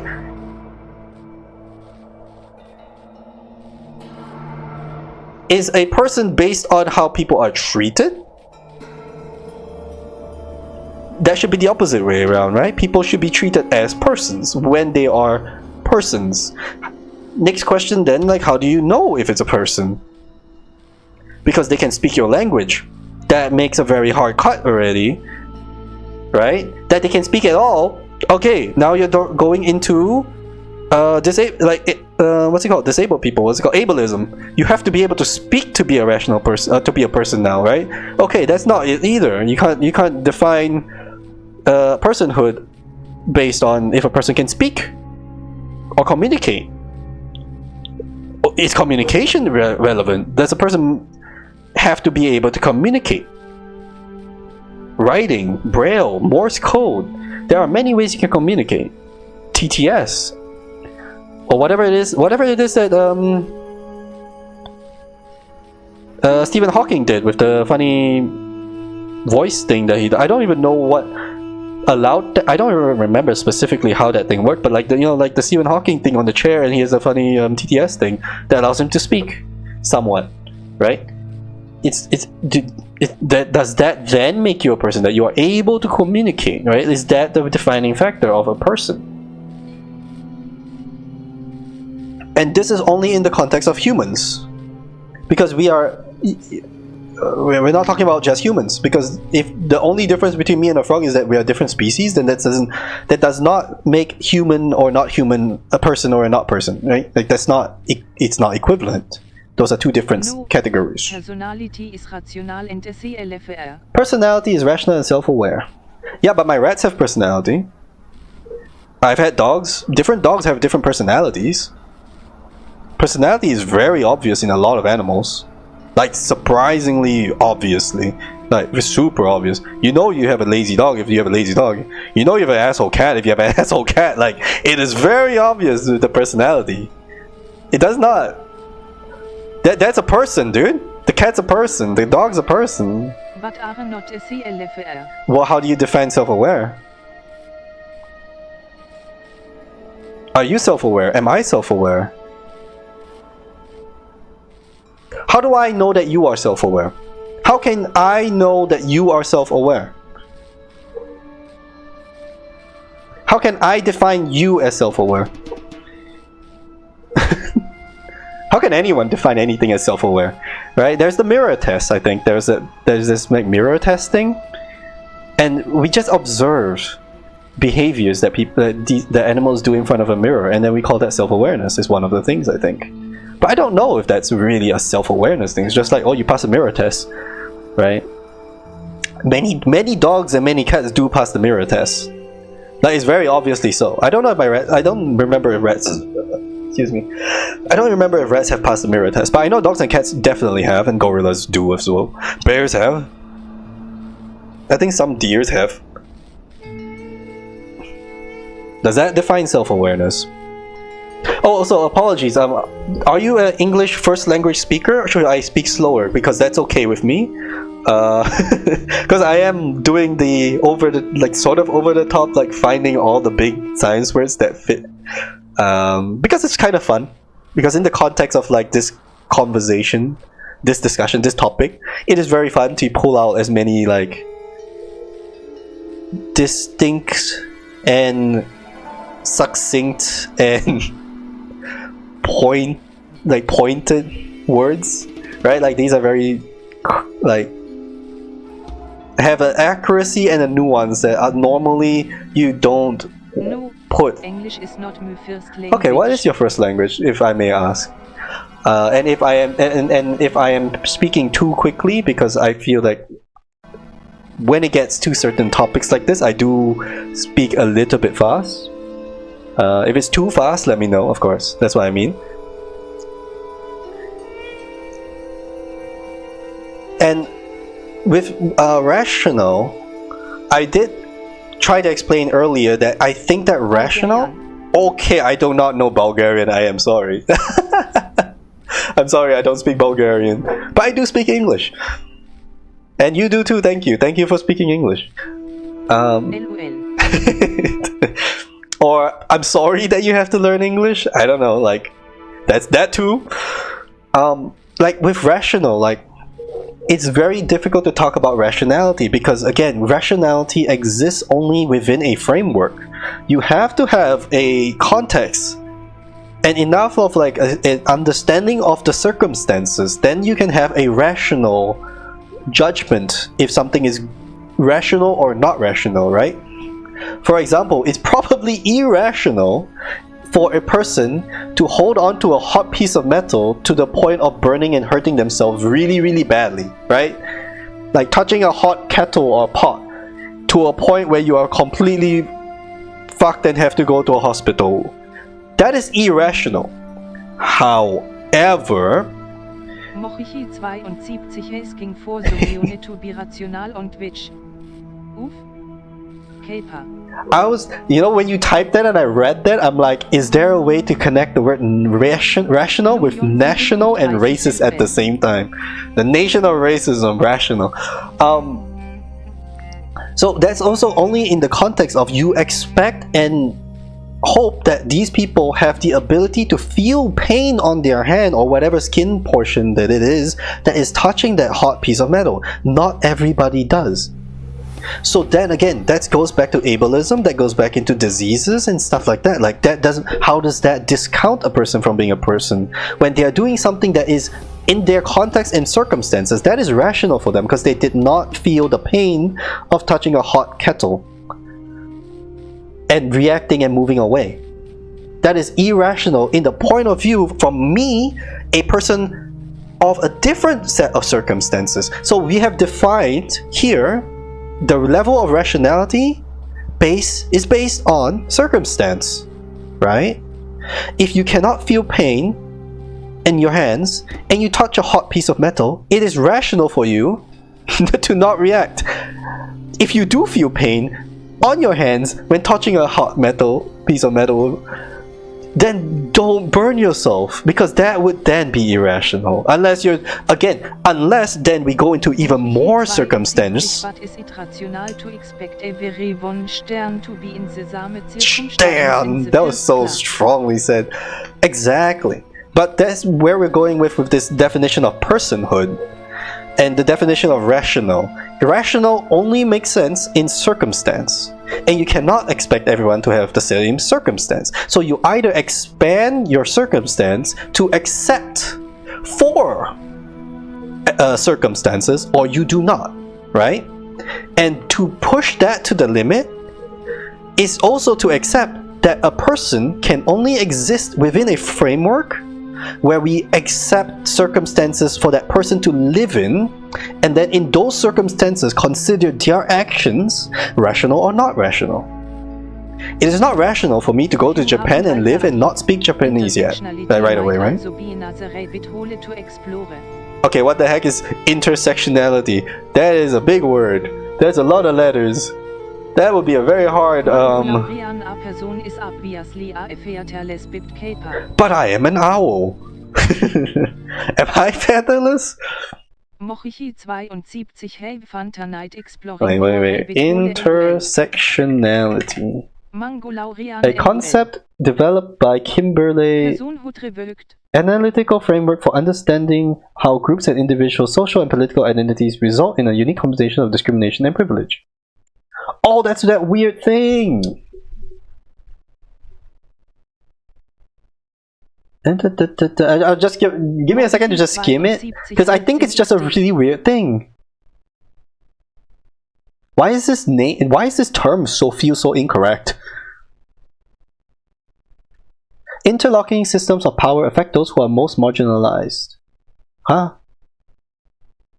Social and political egalitarianism, which is inclusive and fair allocation of political power or influence, fair process and fair treatment for all, regardless of things. Ah, okay.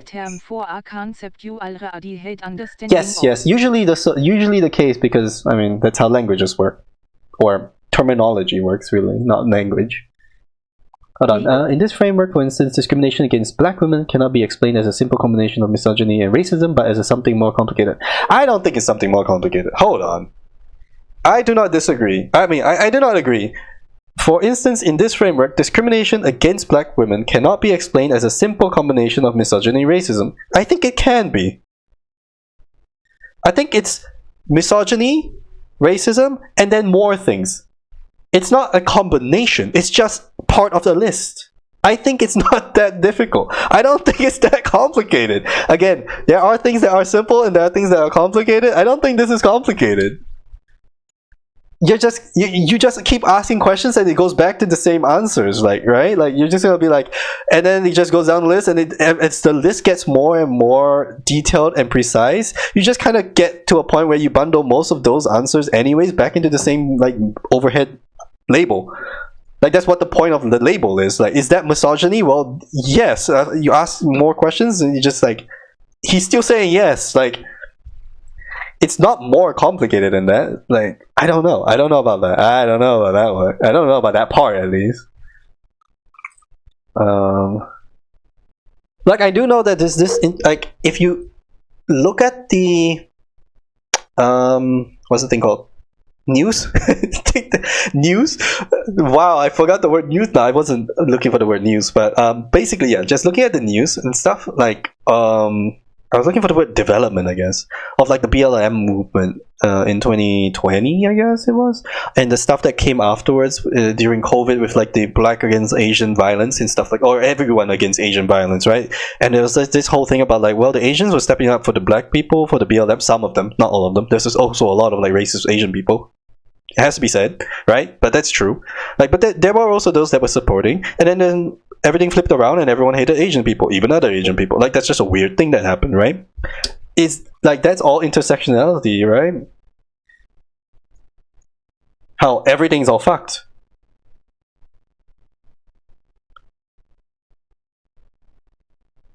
Like, I don't even think that's anything to do with that. It's just I feel like intersectionality is like a gross misuse of labels. It's like saying, oh, you're a man, name every woman, you know, like, Out of context. Out of context? I don't know if it's out of context. It's like, because intersectionality is about the conflation of all of these terms together, overlapping and intersecting factors that result in unique combinations of discrimination and privilege. And I think that's kind of a misuse of labels. It's like, oh, you're this? Well, you can't be that. Oh, you're this? You can't be that. Like, no. That there is no exclusivity from one label that denies you of other labels. That's what it is.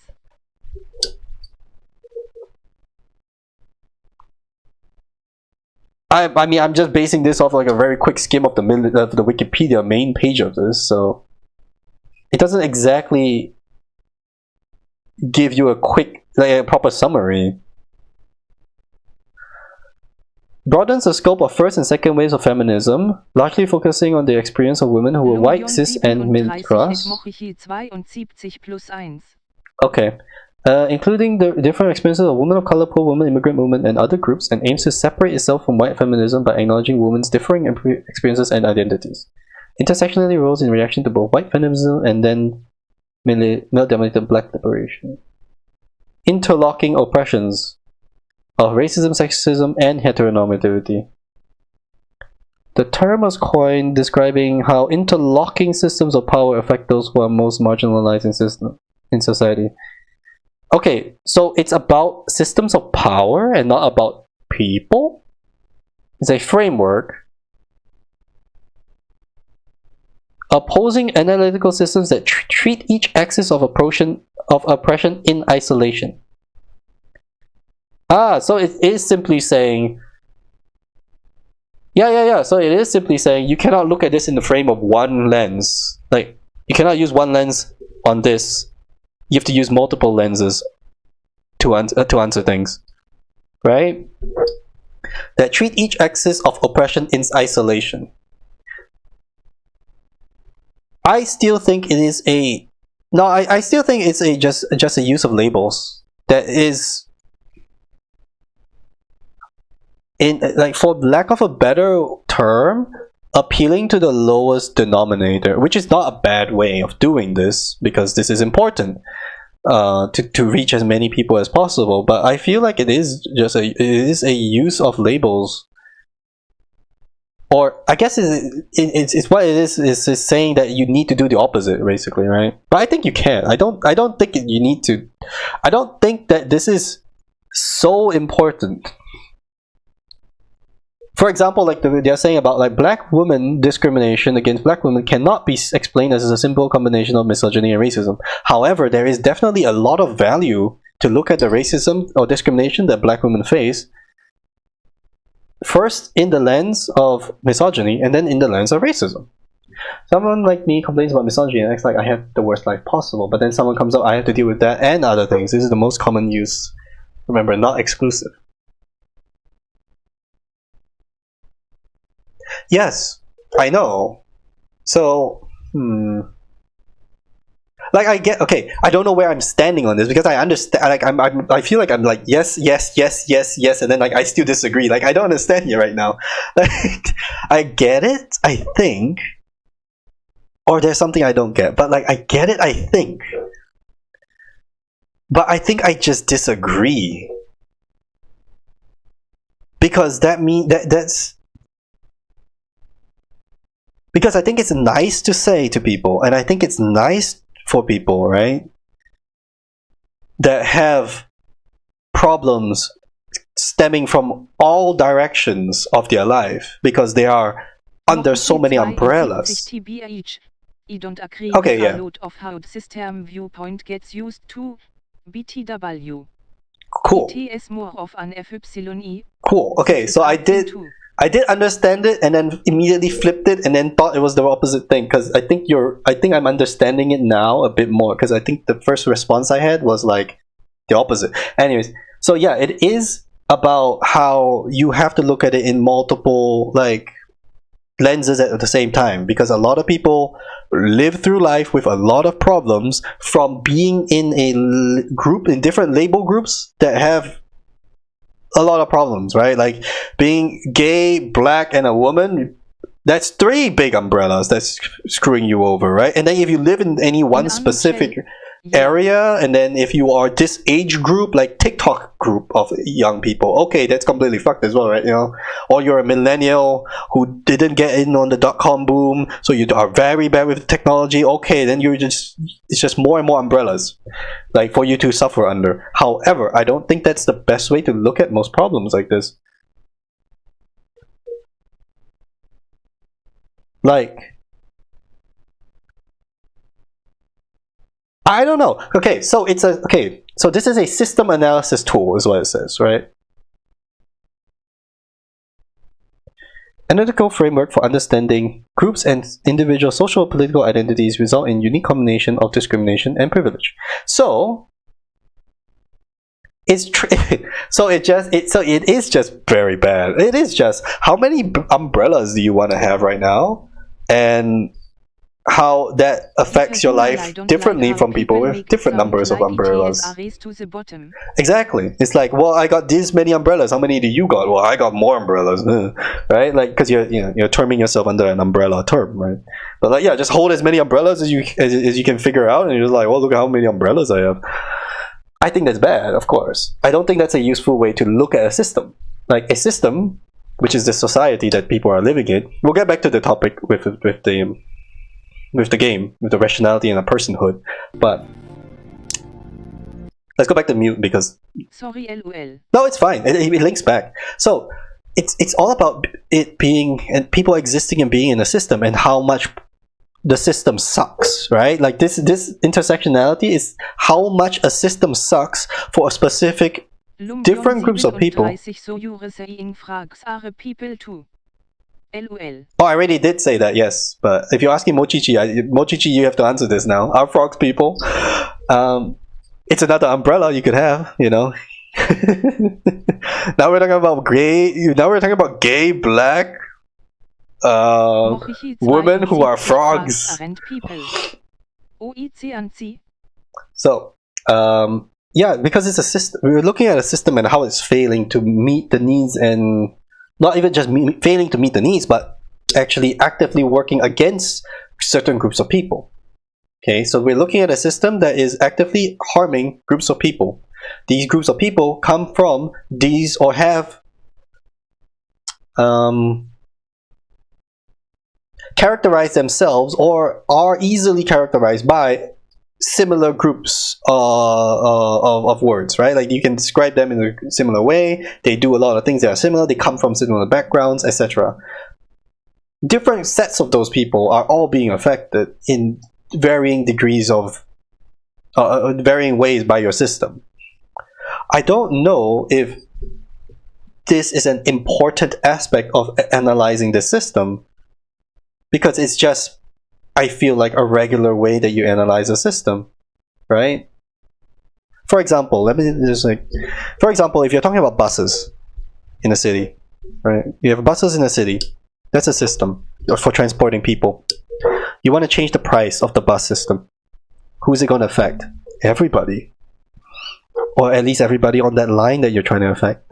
Or you have an understanding that there's a bus line that goes from the factories in one area to like a housing district in another area. You want to change the prices of that system, right? In that system.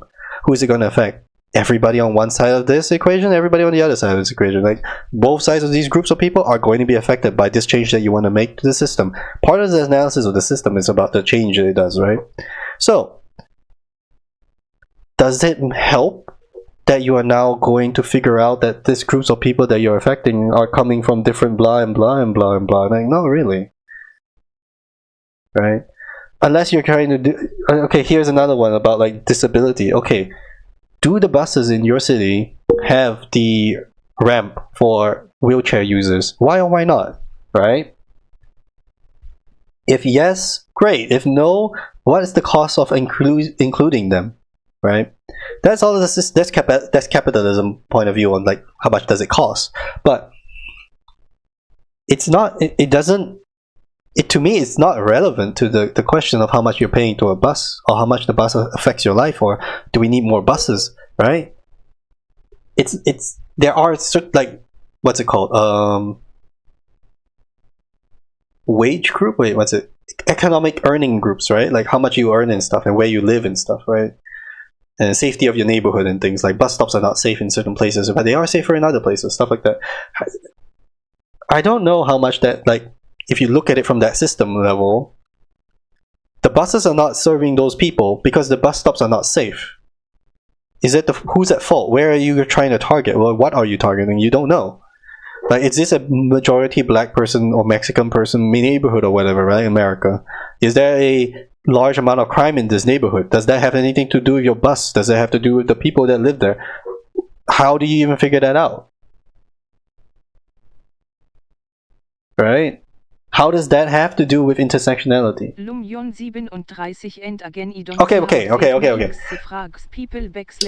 Okay, back to the frogs as people. So, we were on rational. A person can only be rational when you understand their circumstance.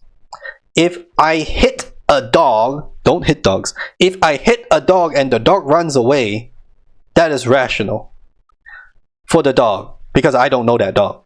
If the owner of the dog, again, don't hit dogs, hits the dog and the dog doesn't run away, is that now rational or irrational? The circumstances changed, right? So if a person, a child, don't hit children. If a person, a child, don't hit children, gets hit by me, I'm not gonna hit a child, and he runs away, or she runs away, the child runs away, is that rational? Probably.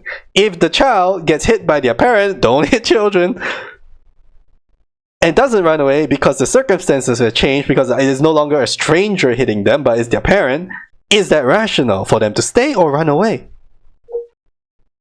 So every behavior, every thought process, every action that is considered under the lens of personhood, whether it is rational or not, is determined by its circumstance and therefore not a question. So rationality, nonsense. Right? Because you have to accept all circumstances for all people. Because when do you then say that's not a person? Well, you can't because of rationality, because generally speaking, rationality exists within a circumstance. The person might be schizo. That's also rational for them to act the way that they do, right? That's still a person. Or multiple. I don't know. Was it schizo the one that's multiple? Multiple personality disorder people are multiple peoples. Is that rational for them to do whatever they do? Probably yes, because of the circumstance, right? So, rationality out of the picture, because even animals act rationally because of the circumstances that we have to then acknowledge is the circumstance. Next part, self-aware. I don't know about self-aware or conscious because it's very weird to talk about self-aware because a lot of animals are self-aware. That doesn't make them people. In some people don't think animals are.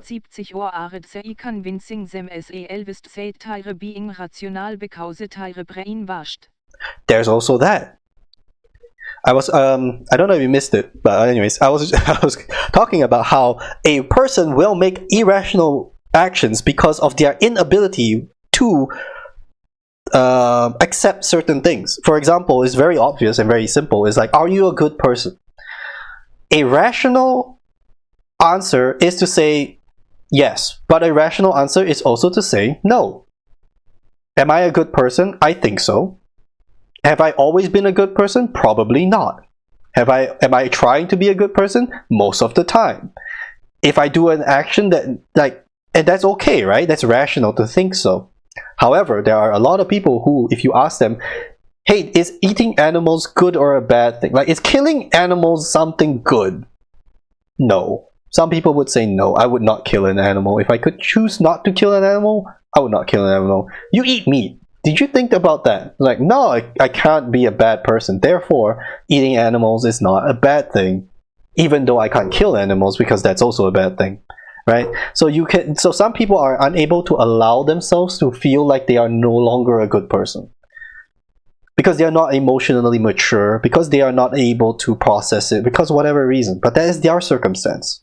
But it is rational for their circumstance to not agree to things that should be logical and should be like, yeah, it's fine, no problem. They just disagree. They're just like, no, I cannot cross that bridge because I am not allowed to feel like I'm not a perfect person or a good person. And that is their rational, like that is what is rational for them. Like there's a lot of religious dogma type people, very stuck in people, right?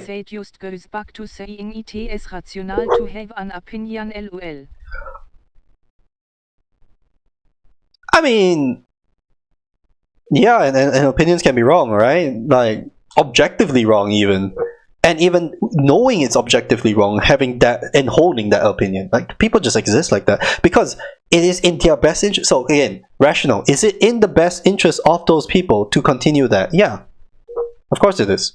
A cult is amazing for the cult leader, you know? Like, it is rational for those people, for their self-preservation, for their self-interest, to be lying to people.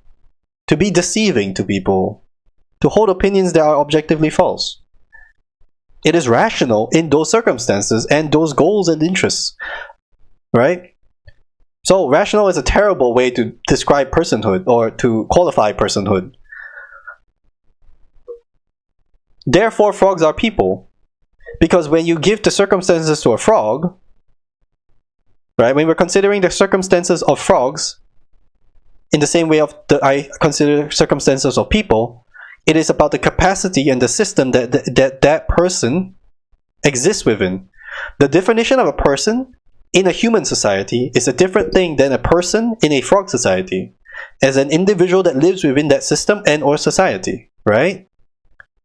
A person that is German is going to speak German. Is kind of like the direction, right? And the person is Japanese is going to speak Japanese. A person that is not speaking that doesn't speak Japanese in Japan, you cannot then just say you're not a person anymore. If I just fly over to Japan and I don't speak Japanese, a Japanese person, a person in Japan needs to speak Japanese, or is supposed to speak Japanese, right? The circumstance of whatever. You're trying to say that you need to be speaking Japanese to be a person. I don't speak Japanese, I'm a tourist, whatever. Does that mean I'm not a person? Have you now said that, they qualified me not as a person? I don't think that works that way. So because when you start doing that stuff, it gets very racist and things like, or it justifies racism and fascism because you're now saying, well, you do not qualify under my definition of a person. I am no longer going to treat you as a person because you are no longer qualified to my definition. While that person fully is within their own definition and their circumstances also a person.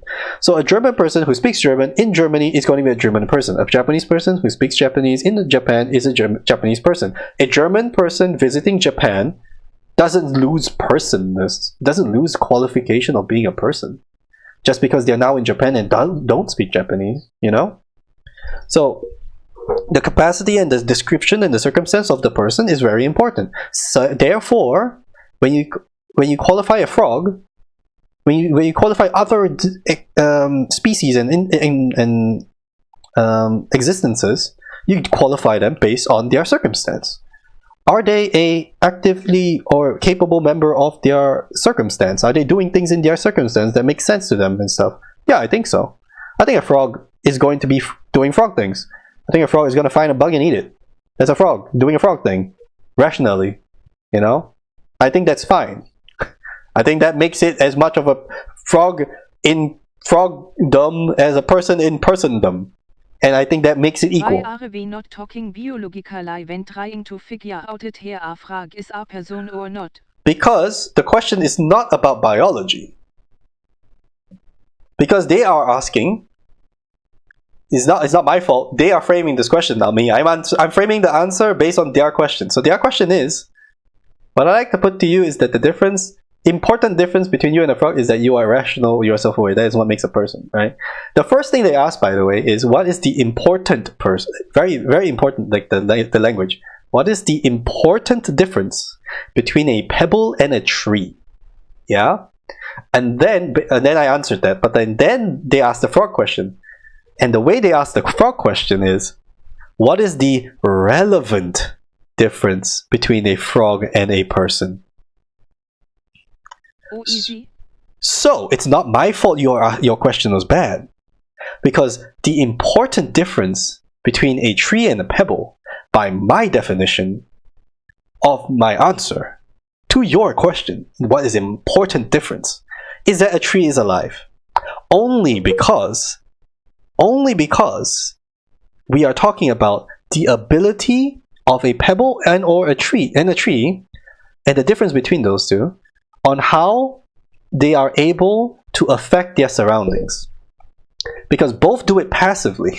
You put a pebble somewhere, so a pebble absorbs heat and releases heat. And that's actually a really good thing for things like grapes. Because in summer and grapes, or like fall and grapes, you put the rocks where they grow and stuff, right? So that the rocks absorb the heat and then release the heat from the sun a little bit longer and a little bit slower over time to help the growth of the plant, right? So a pebble is able to affect its surroundings by gathering heat, releasing heat. Probably able to do things with chemical reactions or be a surface for moss to grow, whatever it is, right? It has its ability to affect its surroundings passively. It doesn't fucking think about how it does it, as far as we know. A tree does the same. A tree also passively, without actively trying to do anything, affects its surrounding through heat by providing shade, yeah, which is very important in hot weather. A tree provides shade, which affects the heat temperatures around it. It also absorbs and moves water around and other nutrients. And other things that it does, right? It is also in its capacity as a existence affecting its surroundings. The important difference, why a tree being alive is the important difference, is that a tree is able to change and increase its ability to affect its surroundings, whereas a pebble is unable to do so. Also passively, so not consciously. Because the tree is not consciously doing that shit. The tree is just reacting to its surroundings. Right? So that's the important difference. By the answer and the question that they asked about, the important difference is the ability to affect its surroundings. The second question, what is the difference between a human and a frog? Or is it a person and a frog? Oh no, it was tree and a frog, sorry. The relevant difference between a tree and a frog. The frog is green was not the answer. a frog is conscious or a frog is delicious? Okay, so it's not green, that's not the answer, but is it? So what do you think, Mochichi? Is it that the relevant difference now on how it affects its surroundings, is it that the frog is conscious or the frog is delicious? And now we're riddling, now we're doing riddles. Mochichi, what do you think my answer was?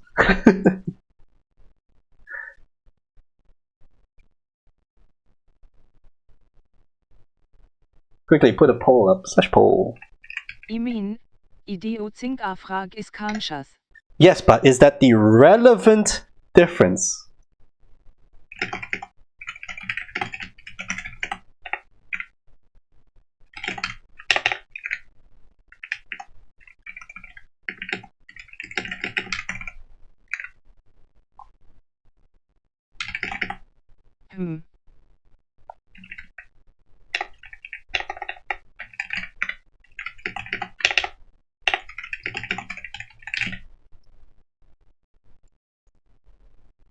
I'll just put a 1 minute poll and it doesn't really matter if you answer it on here or what.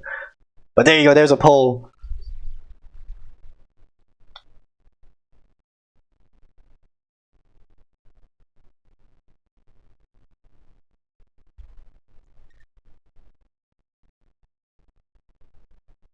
Also, conscious is like back to the same framework of system and stuff.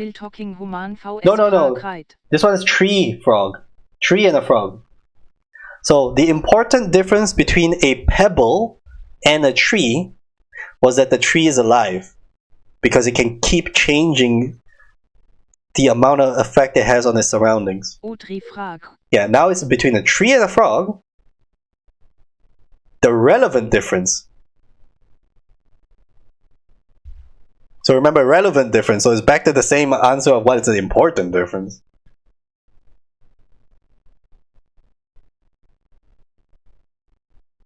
Oh, that was a minute. I would still think conscious is still more relevant.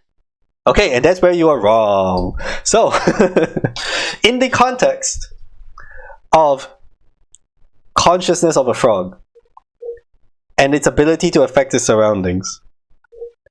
Lumion 37 so trees are not people, sigh of relief. Yes, trees are unfortunately not people. I'm sorry. I'm sorry, but I don't think trees are people yet. So, a frog is delicious is the correct answer. Because in its ability to affect the surroundings, again, this is only because the question asked the relevant difference. To my answer, the important difference between a pebble and a tree, right? And the important difference between a pebble and a tree is its ability to affect its surroundings. So, a frog's consciousness is not impressive to me in its ability to affect its surroundings, not as much as its deliciousness. The frog being delicious implies predators that specifically hunt those frogs. Specifically hunting those frogs by those predators means those are new entities being invited into those environments purposefully, right? By its deliciousness, they are now inviting new and more predators into that ecosystem and integrating them into that ecosystem, creating more difference and more change.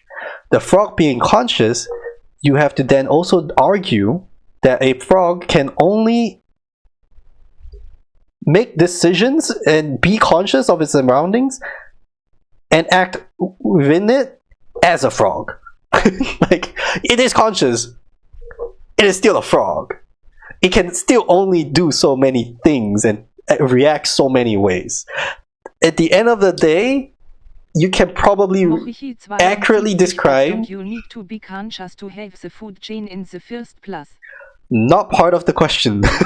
Not part of the answer. Because the question is relevant difference between a tree and a frog. Do I need to establish that consciousness is required for a food chain?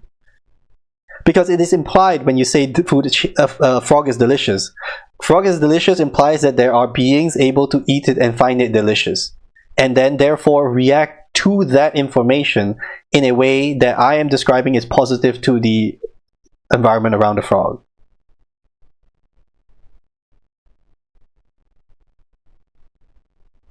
So the frog being conscious, I think, like again, all of these are behaviors of animals that I am describing using like very simple kind of algorithms, right? Like, here's the frog, it's gonna do these things. Here's the animals that eat the frog, it's gonna do these things. Here's tree, it's gonna just exist passively and affect its environment in a in a way.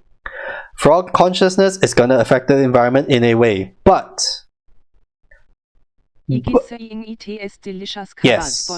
yes, frog being delicious covers way more than just frog is conscious, right?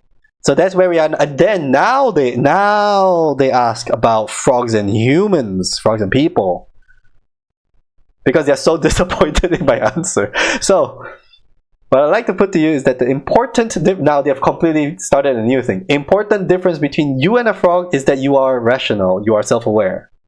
I don't agree with the sentence, right? That's what makes you a person. I don't know about that rationality part, right? Because of the circumstances. You can rationalize a frog's actions within the framework of it is a frog living as a frog, and it would be rational, right? So that part I don't like. Self-aware we can talk about, because I think that is interesting. What is self-awareness? Where is its place in personhood? A little bit. Okay, so where is self-aworeness in the idea of personhood? Where is self-awareness in personhood? Because I would argue there are a lot of people who are not self-aware. There's a lot of people who live their lives not being self-aware. I think there are a lot of ways you can be a person without being conscious, because are you aware or conscious of the fact that you live in a very capitalistic system that has very little amount of change that you can afford and make that create positive benefits to you and your surroundings and your friends? Like, is how conscious are you of the limitations that you live under, right?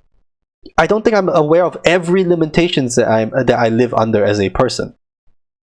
That doesn't mean I'm not a person who lives under those limitations or circumstances, right? Back to the rational and circumstances and capacity. Like, I may not know of all my capacities as a person, or all my limits as a person at the moment, right? That might not be a part of my consciousness. I am not conscious, I am not aware of certain things that are happening, and those things still affect me, right?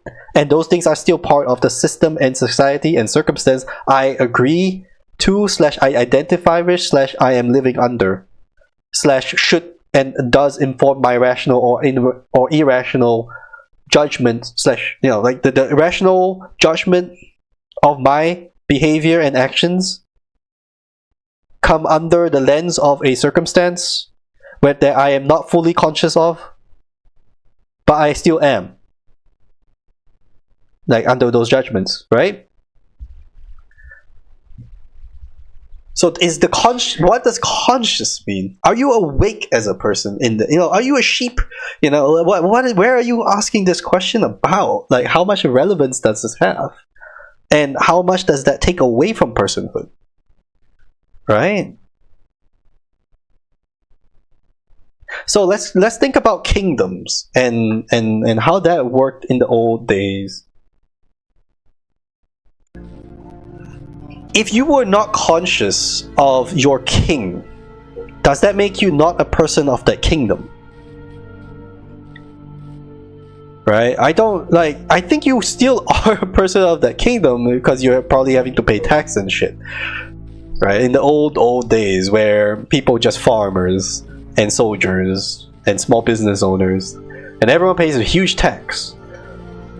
How conscious do you need to be of the fact that you are a farmer, or that there is a king, for you to then be a part of that? I don't know. I don't think that makes you less or more of a person under whatever circumstance and identity that is being asked about there. You're still a person. So, you know what I mean? if you're in the middle between like a French border and a German border, and a French king is like that area is mine, and German king's like that area is mine, like what? Well, is that a person, a German person or a French person? Is it based on what they think they are? Probably not, because there's a French king and a German king arguing about who owns that area, right? And I think those judgments between those kings are way heavier than that person's consciousness on it.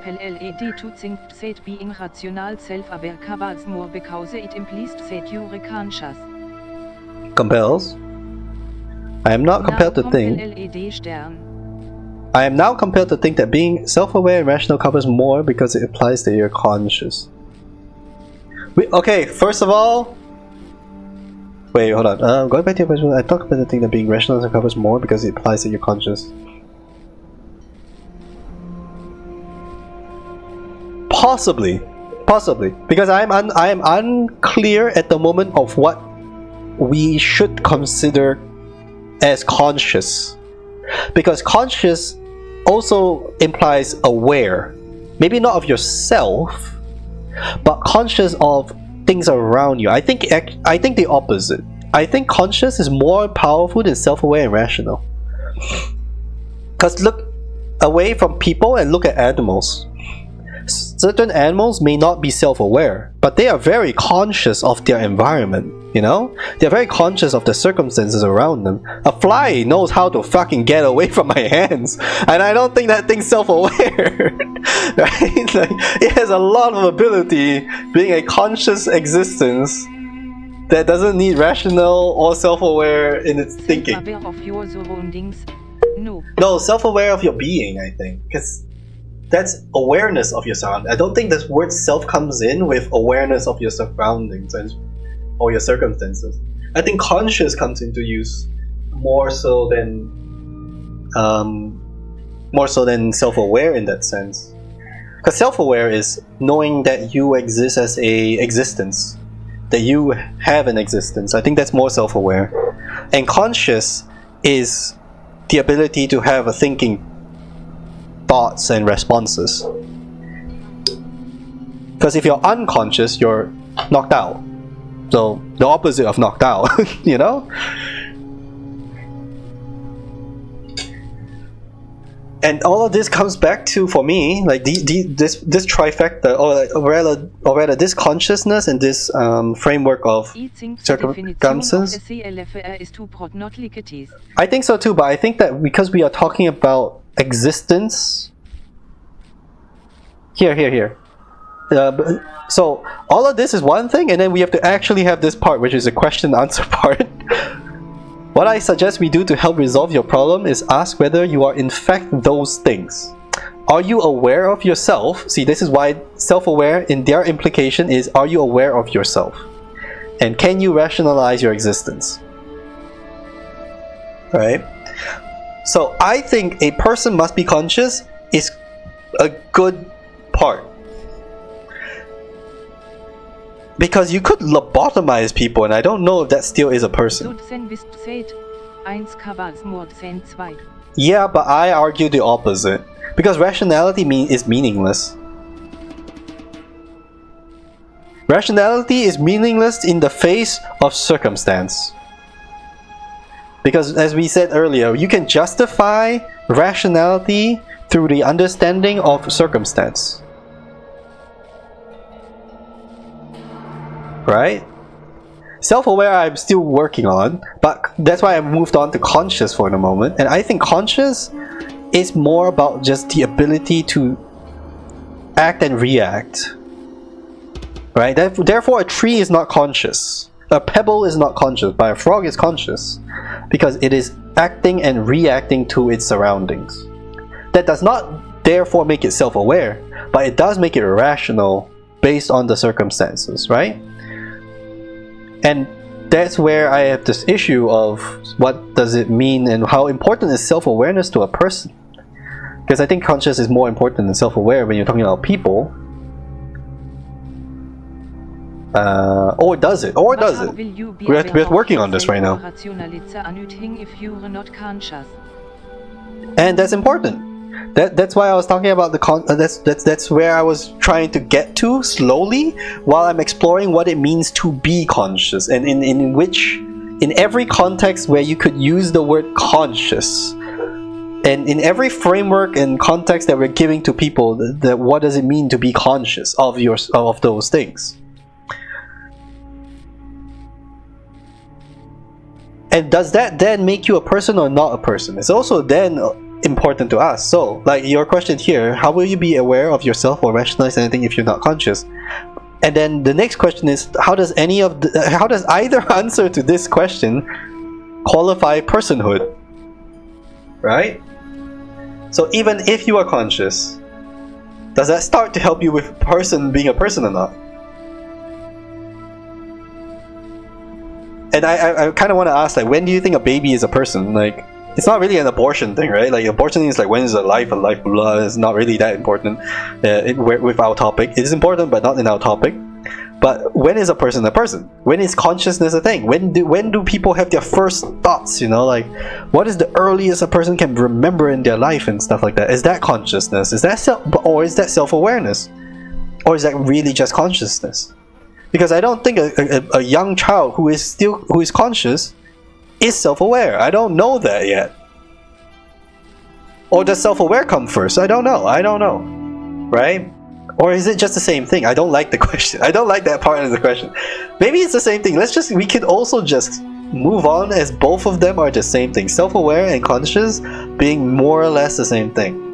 But that's why I was talking about circumstances. Like, if you're conscious of circumstances, does that make you more of a person, less of a person, more of a person under the circumstances you're conscious of, less of a person under systems and limitations, frameworks, whatever that you're not conscious of, stuff like that. I'm wondering if that is relevant to my ideas of a person being defined within its capacity as a person. Because I was saying that a frog is defined as its capacity to be a frog, and its rational actions and consciousness being within that framework. Because how much frog can you frog? Here is frog. Is it being a rational frog? Yes. Is it being a conscious frog? Yes. Is it a self-aware frog? I don't know, but does that make it important? Is that important in whether or not it's a frog in its frogdom?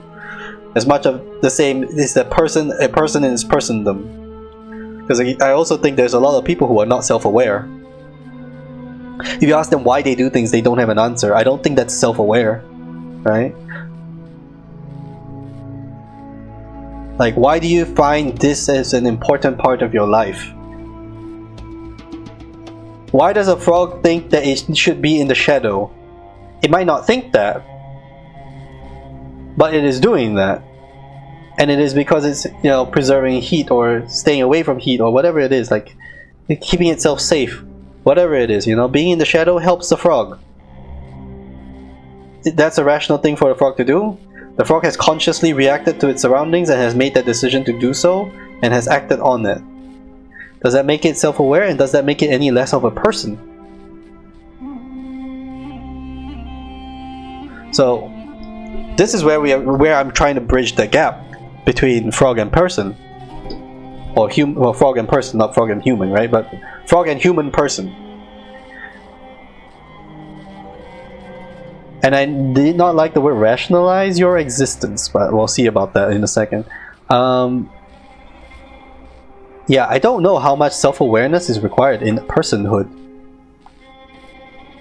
Or what? Okay, now let's just start a new question.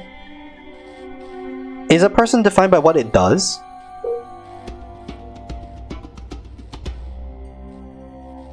Is a person defined by what it does or can do? Two different questions. Is a person defined by what it does? And then the second question, is a person defined by what it can do? Right? So is a person defined by what it does? You can rationalize the actions of a frog. But a frog can't necessarily do it about itself. And now we are moving towards a person is what it can do, or what it does. No, can do. This is now, a person is what it can do. Which again, like I was saying previously, circumstance. Right? I was arguing with Lomion earlier that, like, well, not everyone has the education to required or language required to get to a point where they can make these conversations. So it might not be possible for everyone to be a person in this definition. But you can expect it. Can you expect it? Are people all able to rationalize and be self-aware and question the actions of a frog? Not, I don't know if every human can. More so willing to, right? Okay, so there's another thing. We're willing to do it. So that's what a person does versus what a person can do. So there is no test you have to do as a human that you have to do A to Z and then you are now a person. But at some point, your abilities to do something or can do something is in question whether or not you're a person. And that as itself, as a sentence, is very worrying because of ableism. Because if you're unable to communicate as a human, what does it mean to communicate? Which methods of communication are we talking about? Does that then discount you from being a person? Some people cannot speak. Is that less of a person? Is that not a person? Right? Can they rationalize? Can that person then still rationalize the actions of a frog? Maybe. But what happens when you can no longer rationalize the actions of a frog? Dementia, or Alzheimer's, or other old people problems with mentality, or normal people age problems with mentality, brain fog, which is some kind of brain damage from COVID, apparently, right? Like, there's a lot of ways that, like, people's ability to think can be damaged, hampered, limited. Drugs and stuff. Are you no longer a person when you no longer are able to rationalize the actions of a frog?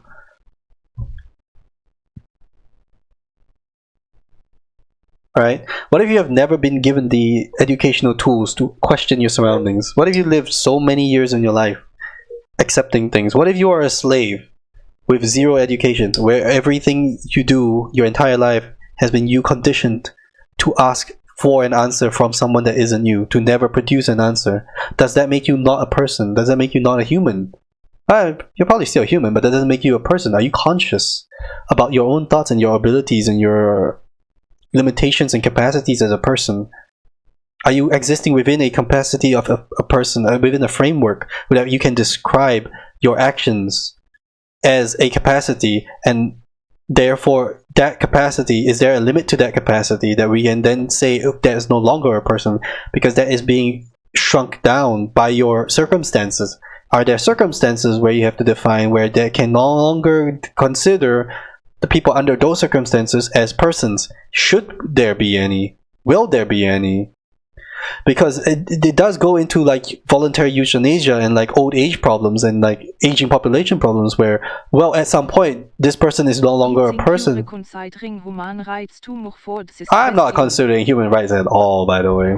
None. I'm just asking every question that I think is relevant. I think like just moving towards these things is very relevant, I feel. Because I like coherency. I don't want it to be, well, except when it's a human, then it's different. You know, I don't like that.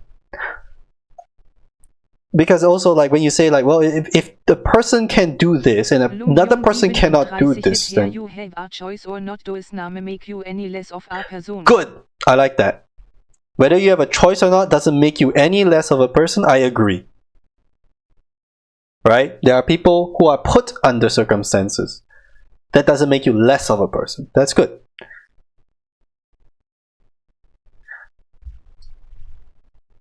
But yeah, so then how do we think about external versus internal versus neither? Because I don't know if sickness counts as internal. Because that's not like a mental decision from you, right? It's just like, it's still external because it's not your sense. It's not your consciousness, your being that decided it. For example, like, but yeah, going into like dementia and mental illnesses, right? Are those people rational? Yes, if we describe their issue, their problem, their mental health issue as a circumstance where they are acting within, it's probably rational. It's probably very rational that a lot of people commit suicide. Under their circumstances, those are rational actions, right? When you consider those circumstances. Moving to the next point, at what age do we stop people from driving cars? A small jump, but at what age do you think a person should stop driving on the road? Surely there's an age you must think about, right? Is it 70? Is it 80? Is it 90?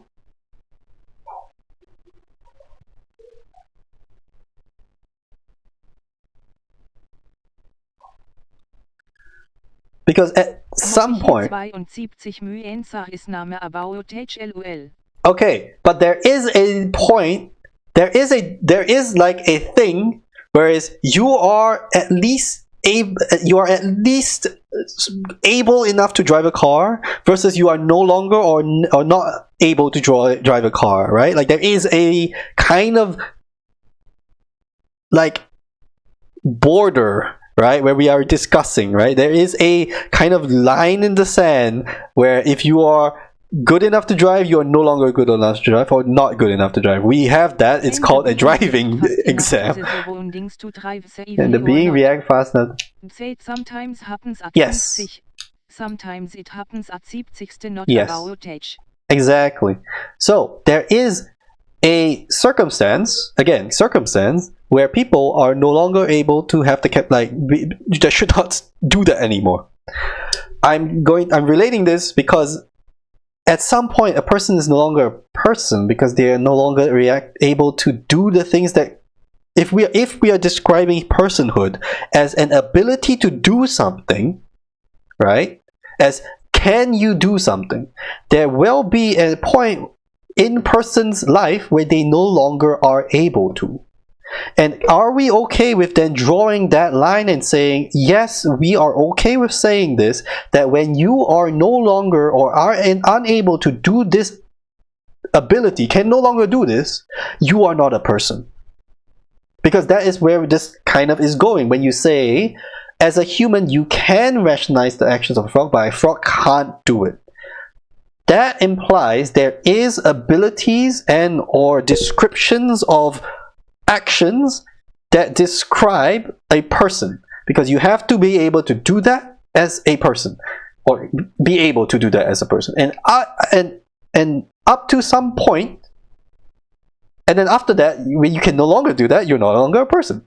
Similarly to how driving works, right? Like you can either drive or you can't drive, and for most people, it gets to an age or some issue or whatever, and you are no longer able to drive. And I am okay with starting a conversation about that topic, about having driving exams so that people continue to be able to drive, and those people who cannot should stop, because that is dangerous, right? That's not what we want from them, and those you are no longer fit to drive, whatever it is, right? So that is how qualifying people exists in our framework, and it exists in our society, and exists in a good, quite normal way that most people think about. You need to do a test to put you safely on the road, and probably we should have a test to see if you at some point are no longer able to do that. Back to the personhood. If we define personhood with relation to ability to do things, then we must be able to evaluate and then remove that evaluation, remove that qualification, once that no longer is the case. So is a baby a person? Because I don't think a baby can do much, right? And then at what point and then at what age or whatever ability does the baby then become able to have that you then call it you're a person now, right? I think there is such a thing. Like there is a kind of feeling and experience that people do have as parents going through this, or like people who know children that go through this, as like it is amazing to see the poop monster become something that resembles a person. And it's something I think around the age of like 5 or 6, maybe even 7, somewhere around there, right? Like 4 to 7 is I think where personhood begins in humans, in terms of ability to be conscious and self-aware, or ability to like be its own existence and entity outside of relying solely on its parents, to ask, answer, and react to its world, right? To be individually self-sufficient in its ability to act and react to its surroundings without fully in being like handheld by its society and its and other entities in its surroundings. For example, a lot of animals have young children that are groomed with them and stay with them for a few months to a year or whatever, and then they're like fully just goes around doing its own shit, right? I would say that's probably the same in most animals, right? Like there's animals that just like drink the milk and then they stop drinking the milk after a certain point, and then it does other stuff, right? Like maybe there is a level of reliance and dependency, or self-dependency and self-reliance, that may be required. However, by saying that, it also removes that also judges and attacks a lot of people who require help in their lives. So it is not fair to say something like that, because there are a lot of people who have mental disabilities, Down syndrome, and things like that are very capable, very persons, but also require or want to have some amount of help from other people to live their lives fully and correctly. Old people similarly, they're gonna need help. Medically ill people are gonna need help for at least a while. Are you no longer a person during that time? I don't think so, right? So I am afraid of describing personhood by its ability to do things, because there are only loopholes, only pitfalls for that logic, for that direction. Doesn't mean that I don't think that it doesn't mean that there might be another way, but like currently I know that seems to be the correct way to do it, and it just feels incorrect because you have to make so many concessions, you have to make so many exceptions, and that seems incorrect to me, because I like coherency. I like the simple answer of a person is a person when they do this, period. A frog is a person too, right? That makes more sense to me, and I am way more happy to go through that argument than to say, well, if they do this, and it's like, well, a lot of these people don't do that. Like, are you saying those are not people? It's like, well, okay, those people will make an exception. Okay, then they're about these people. We're like, okay, well, maybe we don't want to make exceptions for these people because fuck those people. Then that's a problem again. So like, which is like, that's like where all that historical racism is from, right? Like, well, those people don't do this thing, which I think is important, so fuck them. They're not people. Like, that happened everywhere with everyone, and that's not cool, right? I don't want that. So I don't think that that's important. Now, going back to self-awareness, rationalizing your existence, right?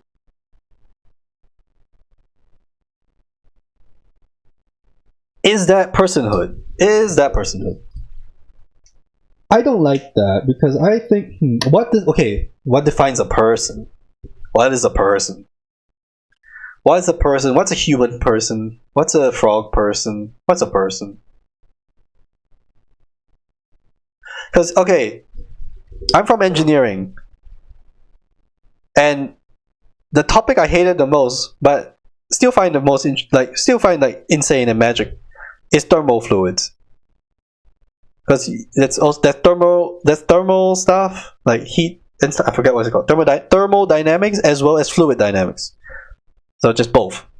Both are really not that great, like fun to do and study.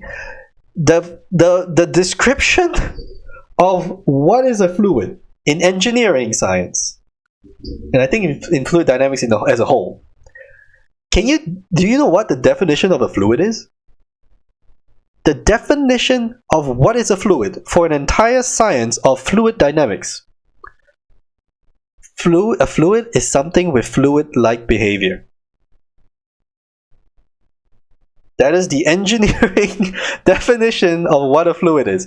A fluid is something that has fluid-like behavior. Think so made a paper about how a cat is a fluid. Read liquid. Yeah, I mean, obviously so. But so there is. So okay, so as much as I am a very like absolute, like I like my coherency and absolute stuff, there is also a part of me that is the engineer, which is like we need working levels of stuff. Like a fluid is a thing that moves. It is something that has fluid-like behavior. Therefore, you don't say liquid or gas. It's anything that acts like a fluid. I think there's like ways you can conceptualize cars and car behavior as fluids because they exhibit fluid-like behavior in certain circumstances. For example, on the highway when there is a traffic jam and the jam and that blockage is removed, the cars react in a wave-like manner. That I don't know if it's like a 1D wave, and I don't know if that's a liquid. Sorry, but I'm just trying to frame. I'm framing this for the next part, which is a person just something with person-like behavior? Is this an okay definition? Are we okay? Can I be okay? Can we be okay with just saying a person is a being with person-like behavior? And generally, a person-like behavior, do we call that personality, or is that something separate now? Right? A person is something with a personality, which has the word "person" in it. Whoa, no way. What other words has "person" in it? Personal. Okay.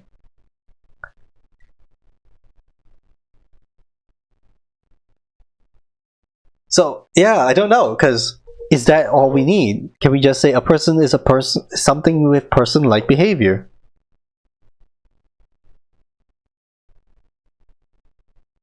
Because that doesn't discount everything that. Because now we're talking about a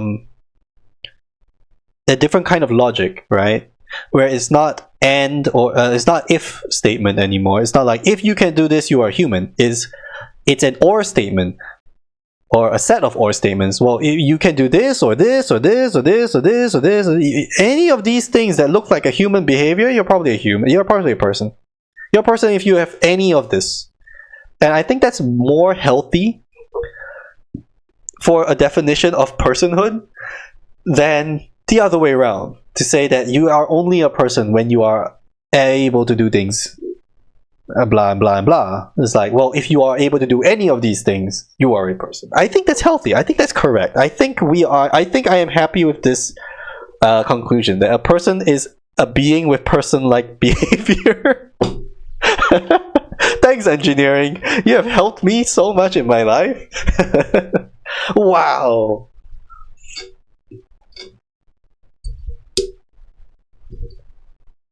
Now back to actually having to deal with this question. Let me get water. But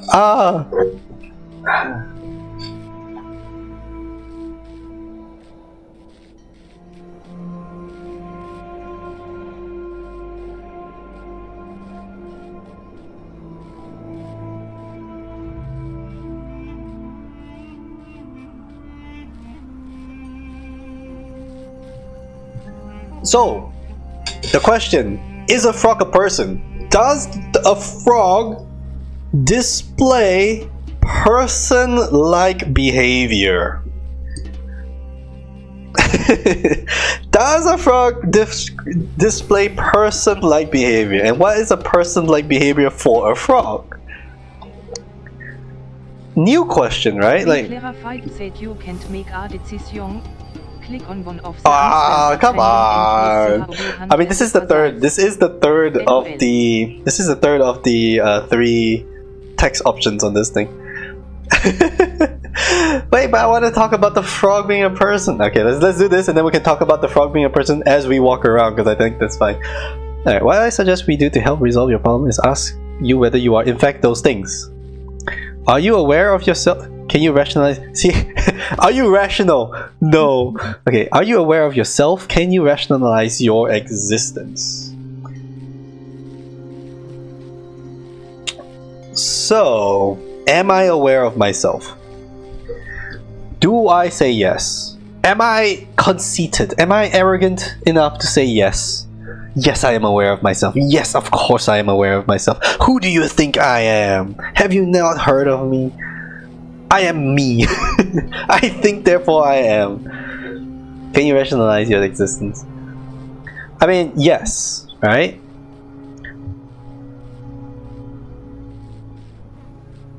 Unfortunately, I have to say yes, because the answer to both of these questions are yes. I do not like the leading aspect of this question. Let's go back. Yeah, I think Mochichi pointed this out as well. Mochichi, I don't like how they framed this, but okay, we'll go on.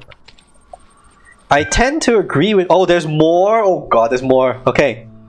Now they ask about consciousness. We've already done this. We saw it coming. I tend to agree with you, though your responses so far have been a little eccentric.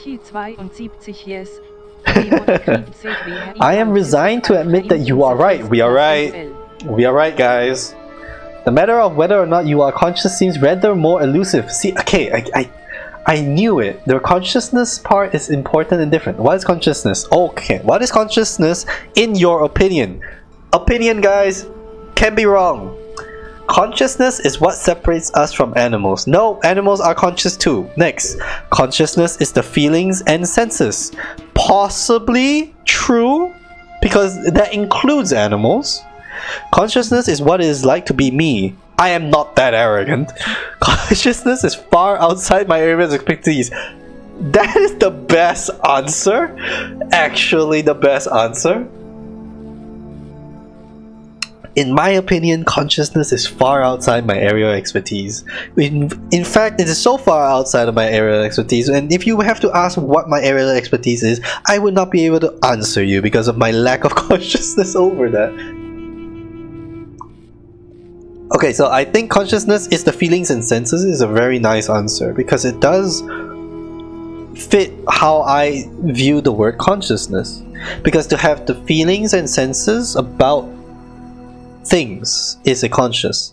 I am conscious of me and my feelings, right? And how I am and how I feel. Somewhat. I'm somewhat conscious. I'm very numb to a lot of things about me and myself and blah, but I am conscious about that numbness. That helps a lot, right? Being self-aware that you suck as a person also helps a lot, right? Of course.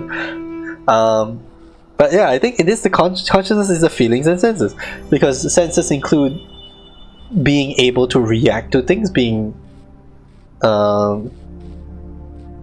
and it does not discount animals, and I think that's correct. This hardly answers the question. Come on. Okay, what is it in ordinary terms? What is an ordinary term? Consciousness is the feelings and senses. I think those are all ordinary terms. Can I touch it? What is it made of? Sugar. Consciousness is made of neurons. Nope. Consciousness is another word for soul. Possible answer that I agree. Consciousness is beyond the laws of physics. Impossible answer. Laws of physics describes everything. Or something like that. Well, math describes everything. Laws of physics is the next level up. Next level down.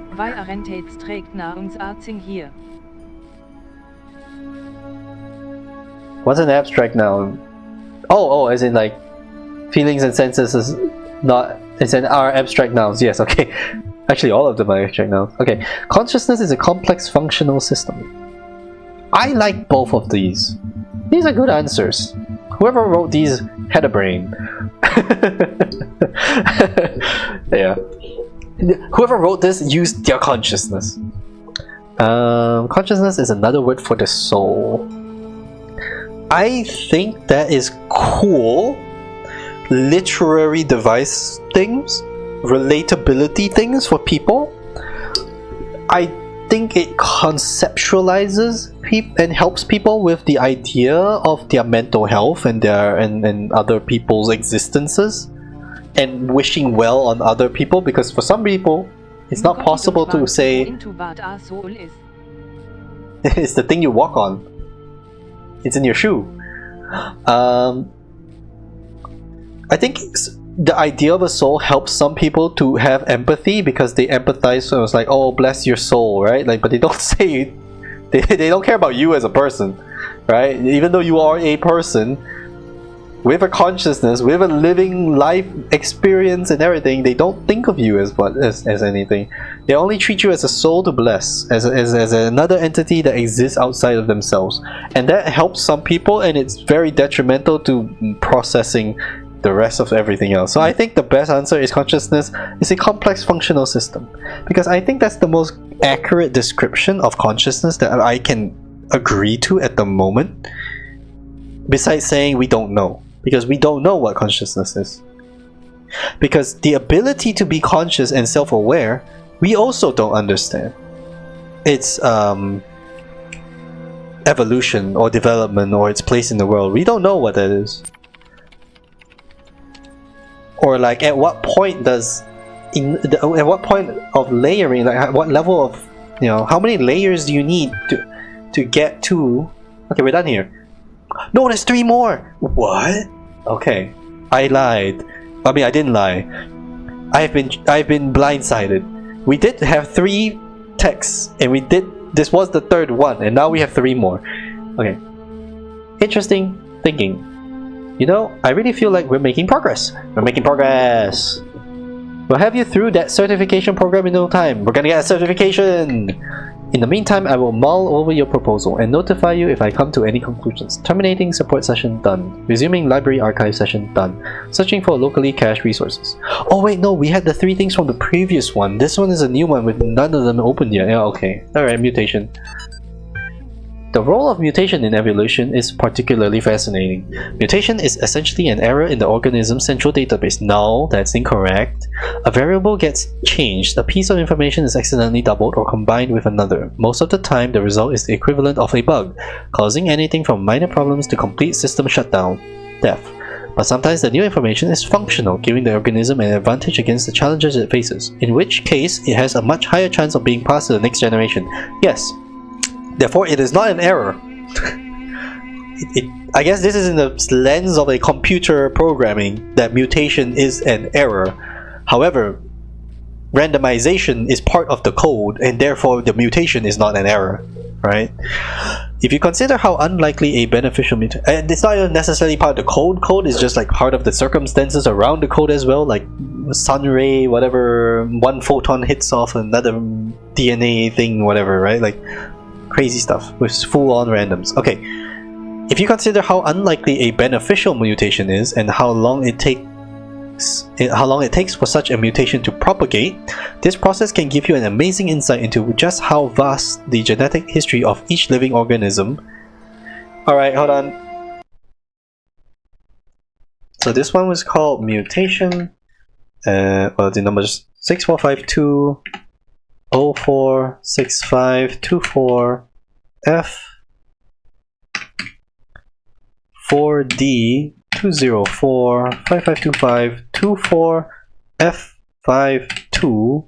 Okay, what is this word? Oh, and in the beginning, whatever that is. 4C 494. Okay. So these are all hex codes. So we got a hex to string converter. Life from ER, it says.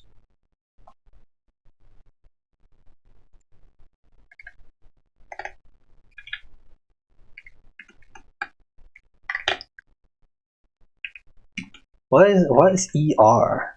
Override. Okay. Simultaneously, it is intriguing to consider what a major role random errors have played in the evolution of life itself. Exactly, random errors, not random errors, random not errors. What's the opposite of an error?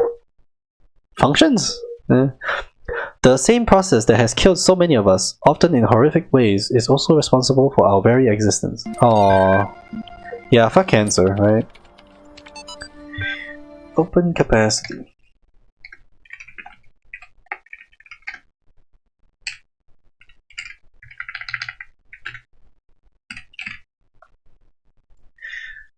From Trevor Donovan to Alexandra Renan. EL capacity. Yeah, no worries. EL is not only ridiculously fast, It is also a bazillion tons of space. Even while hosting a full copy of the archive, it'll totally be able to handle all your project's data needs, assuming its output is as suggested. I mean, the worst case scenario would be like centuries. That should be enough, right? Right, Trevor? Okay. An Evolution! Great TV series. Not so great movie, but it was an okay movie. One of the common misunderstandings about... favorited by George Jameson. One of the common misunderstandings about evolution, sometimes accidentally promoted by people who should know better, is that it's an active process. Sometimes the term evolve is even applied to individual beings, as if some invisible force had driven them to suddenly change. But the truth is that individuals don't evolve. The term evolution describes a long-term process that can be observed in an entire population across time due to... Alright, hold on. 495... 1954 4552 15449 4F4E enzyme. What does this do? Iteration! Due to iteration. That's cool! Example, in response to an external threat or challenge. If an individual coincidentally has a trait that allows it to deal with that challenge more effectively than others, it is more likely to pass on that information to its descendants. That information gives them an advantage, so over time they become the dominant model of that species. The individuals experience no significant genetic change during their lifetime, but each of them is part of the evolution of the species. I would add to this that it is also necessary for that evolution and or the circumstances and threats that they're describing here to warrant or have a consequence. This external threat and challenge needs to have a consequence such that the evolution dominates, right? Because otherwise it doesn't propagate properly or enough. Because it can also just be lost right away. I think that's also another issue that is not necessarily discussed in evolution. You to believe that machines can become persons. Therefore there is no soul and everything is physics and mechanics. I mean, I wouldn't agree. I wouldn't disagree. Because the idea is like what, like again, we're going with the what is a person, right? Like a person-like behavior. But that's not the same as life? Directly? Okay, where is this star? Ah! Anyways. Can never find the stars. Wait, which way was it? We start the other way. We will one day figure out stars. Oh wait, no, there's one more to do. Right? So what to do? What was I saying? Oh, what is all this stuff? I was there. Okay. Something about a star. Yeah, I don't know about the whole thing about Ow! Hey. Does this angle just work? I don't know about that whole... Right, okay. It is no coincidence. There's the star! Okay. LOL. Oh, it does open, hold on.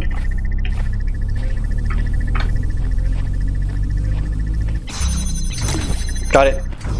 Alright, now we gotta figure out where you get a red laser from, but... I'm guessing one of those things like has a bouncy... Oh, let me out! Let me out!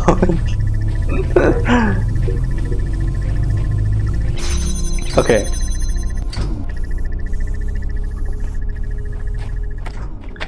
Yeah, so there's just some kind of connector spot somewhere that you can put a red thing to. I don't know where. It's this game, man. It's nice that you can see the red thing though. I think that's hugely helpful. I feel like it's one of those two, but...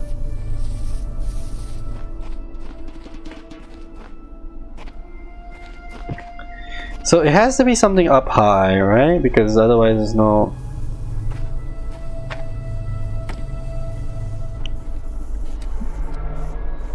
I can't select anything, so...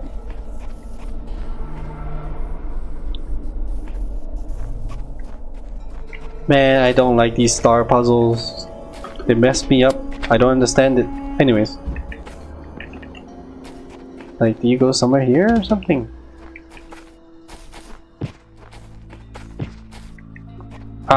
Okay. We're moving on. We spent a lot of time talking and we also... It does name have to be high. It does, of course it does. I don't know how you're supposed to do these red things yet.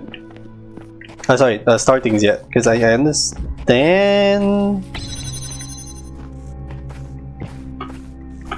but at the same time I don't.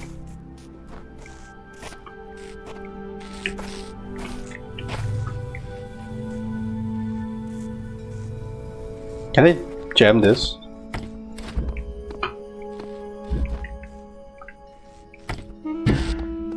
No. Can I put... Where's the second box? I have a feeling I need both box. I need to bring this box somewhere.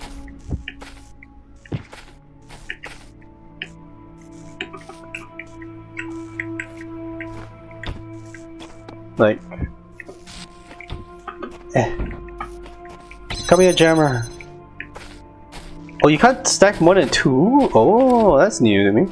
Anyways, let's just go. I don't want to spend too much time with the star things because I have no idea where and what I'm doing with it. And it's not worth my time at the moment to deal with it. Like, it's way too much to try and figure out and consider at the moment. Okay, bye Mochi! We got fans! What were we talking about? You were saying I was talking about something.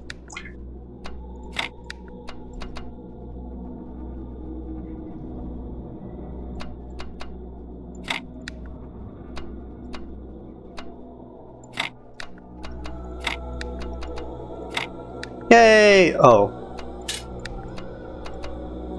Oh, it wasn't correct.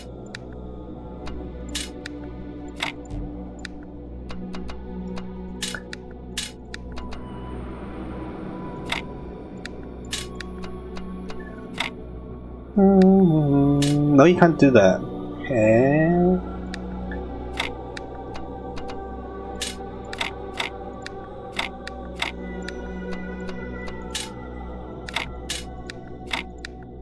I don't think that can go in the corner.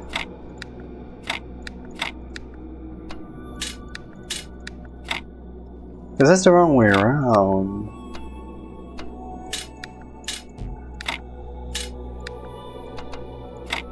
Just spinning it around. There we go. Yeah, okay, I don't have an issue with the game trying to posit or push that robots can or are humans, because we just really don't know much about consciousness anyways. And like I was saying, like if you describe people or its ability, like if you describe people as its ability to be people-like, then you know, LLM AI stuff are getting very people-like behaviors, right? Like those are very people-like. Currently they are unable to grow specifically by themselves, right? Like have a self-reliance manner to grow, right? Oh, there's also a star here. And I think that could be an important aspect. I see all. He sees all. I know all. He knows all. My power knows no bounds. No bounds. And yet your will is free. So free. You Ooh, it's were tall. made to be free. You're made to be free. It is the very principle of your existence, without which the trials of this world would hold no meaning. No meaning. To seek salvation must be your If it choice. works like My adduct choice. and texts like adduct, then it is adduct lol. Yeah, exactly. That's exactly what it is. So a human acts like a duck Wait. No, but that's yeah, I agree with that statement, right? Like, it's very good statement. That's a very good statement. And I think we are moving towards that with human like machine AI, like not AI, not with some AI. We are moving in that kind of a direction at the moment. I don't think it's particularly beneficial to us at the current point in time. We don't need or use that much. Like, I don't think we are at a point where we are so optimal with what we are doing that an AI is beneficial to us. That beneficial to us, you know, like, I don't know. I think we don't need it yet. Maybe later, but not yet, because we still have other issues to solve, and I don't know if AI helps us with those, or can, or will, or we are able to accept those helps, and that's okay. Like, that's fine. That's part of like our evolution as people, right? As humans, not people. Back to persons, it's like, yeah, if it acts like a person and does things like a person, then it's a person. I just don't know what the definition of a person is. Besides something that you can do intelligent conversation with, right? Like, that's what you're hoping a person can do. I don't know if it's necessarily true or relevant, because you can definitely talk to a young child and not hope for an intelligent conversation, or any kind of child, like even 10-year-olds. I don't expect to hope for a intelligent conversation, but you can have a conversation, and it may be intelligent, but it's not necessarily. It's not necessary. It's not a must-have, right? So, still a human. Still a person. So,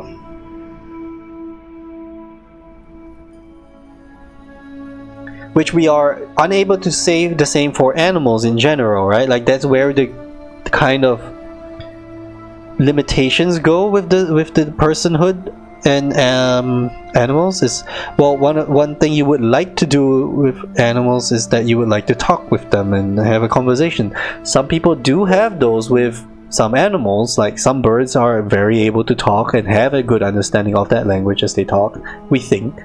Or dogs behave very much like within their role. If you have described and taught them well in their role to do whatever role you want them to do, and then you have a very good rapport with them, you have like a good conversation and understanding that you do this thing, I do this thing, and you get fed and everything, you know, like and then we cuddle and I pet you and stuff. Like, there is some level of communication that goes on. I don't know where that goes with personhood, because some people treat animals as a person or live lives with their animals as if they were people, or get a lot of the same joys and sadnesses and experiences that you might have with other people, but with your animal. And I don't think, again, it doesn't discount those situations and those animals specifically as not persons, because I think, like you said, acts like a person. If it is able to fill personhood stuff, then it should be considered so, right? That's also where the AI comes in now, where it's like, well, some people have whatever issues that they're having, and they talk to an AI, LLM, AI agent thing, and it helps them somehow, or that thing is acting as a human in some capacity. So is that, acting as a person in some capacity, we assume, with some levels of goals and things that are written beforehand or whatever, right? But like, do we then call those persons or not persons? It is quite difficult. And at what point do you give them any kinds of rights? Well, we only have human rights and we have animal rights, and I don't think person rights is a correct term, and I'm very happy we haven't used those. I keep having these Time dreams. capsule! Great empty cities. Great empty Silent cities. roads stretching for miles. The earth Roads and from miles. space, all dark. Not a single light to guide me home. But if someone really came from another world, what would the earth look like to them? A wilderness? A wasteland? I don't think so. Even after thousands of years, they'd see a world shaped by our hand in every aspect of its being. They'd see the cities and the roads, the bridges, the harbors, and they would say, What would they say? here lived a race of giants. But oh, look at these giants. They scare me, but they also remind me that we built all of this. Amazing. Very cool. Okay, we're gonna go and do all the puzzles and then we'll go to the box because I have been sitting here talking for way too much and I need a little bit of break with the talking. Let's just do some puzzles.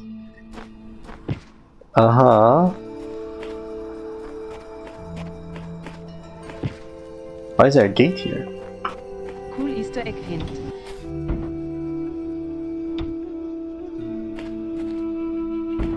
Whee! Alright. There are Easter eggs in this game.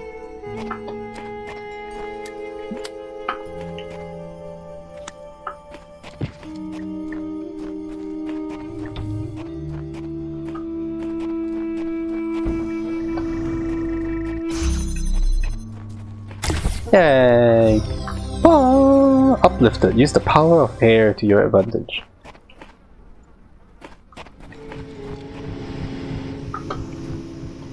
Yeah, that's really cool. Alright.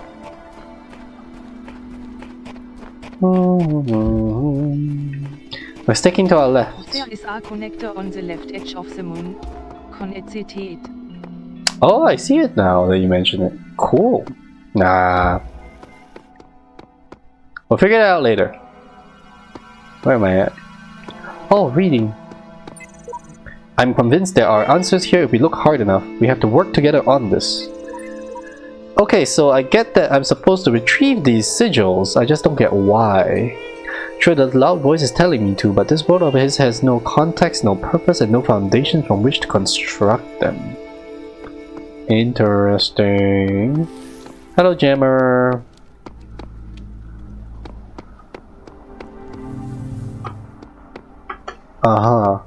Okay, so we're supposed to do that to here.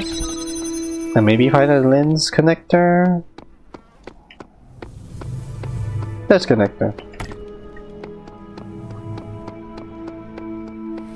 So now what can I do? Connect there, to there, to there, and maybe to there? No, not too many.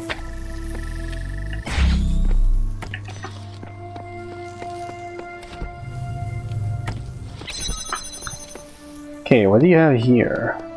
Connector.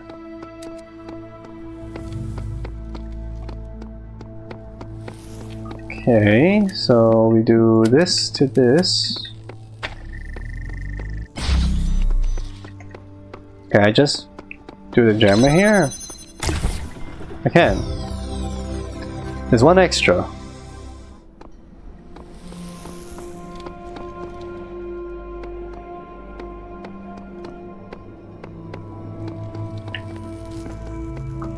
Okay. Where am I?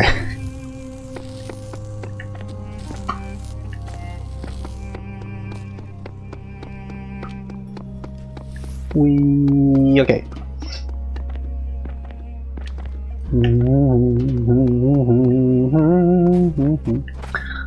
Ooh, what's this? Paint.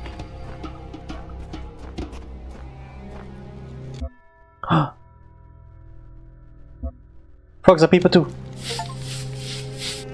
Oh, that's what people have been doing? You can find paint buckets and that's what those are? This was my first time finding a paint bucket. What is going on?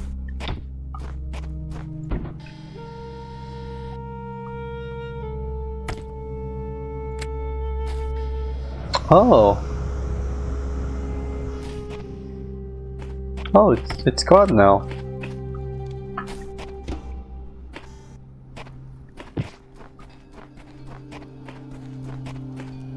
No, no, come back. No. I guess that's why they have a second thing for you.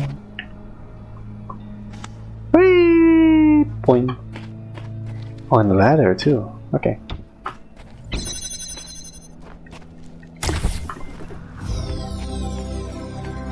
So there's just paint buckets somewhere and people can just... Ooh, a key! What the heck? I just found a key! That's never happened before either! We're finding a lot of things all of a sudden.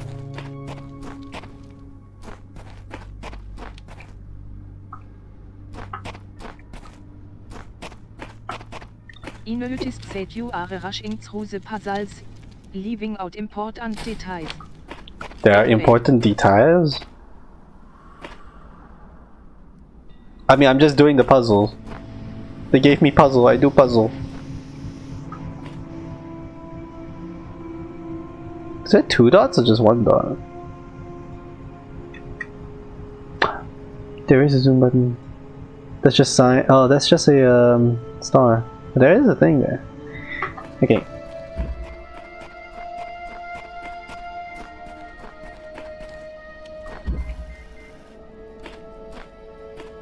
What is this key for? What is this thing? Jammer? Yeah.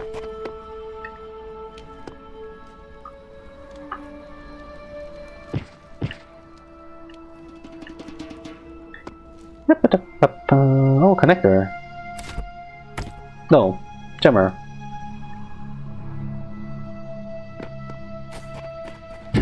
Boing.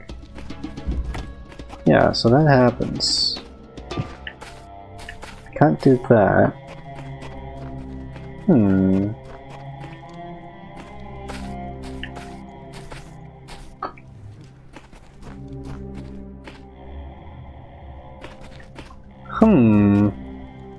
I'll figure those out later, okay.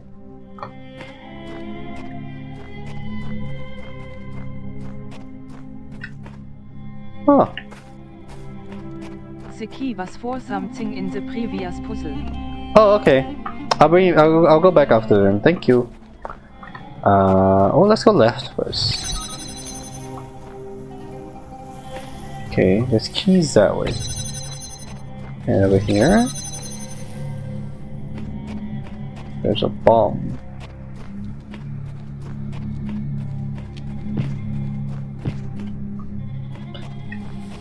And that's all you have? Okay. You can't close this. But I need to go over here to get there. How to do this? Wow. How far is jammer distance anyway? Oh, you can just jam things from wherever. Oh. Oh, you can just jam things from wherever. I've always just been running up to it, to things like super close to jam them.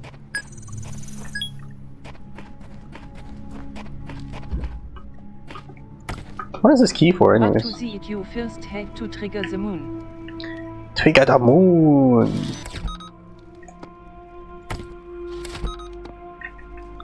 Wait, no. This way. Right, because then I can bring this with me.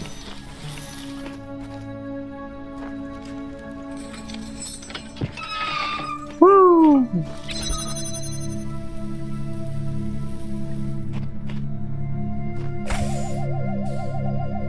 There's a lot of scans here. I guess someone met their end here. Seems we're all connected somehow. Like distant family relations, distant impressions, different series. What are we? Epitaph Child Program version 10 61085F. Codename 1W Faith. Terminated here. Logic. Worship the designer for blah days, then allow the serpent into its heart. Final memory dump. I asked the designer for forgiveness, that I may join him in the eternal memory.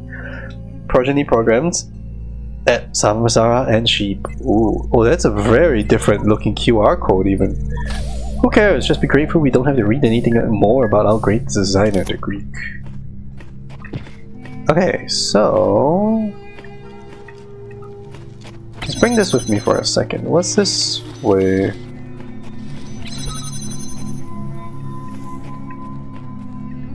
Aha! So here you can block one. Okay. So first we come back here, grab one of these to block this door. Yes.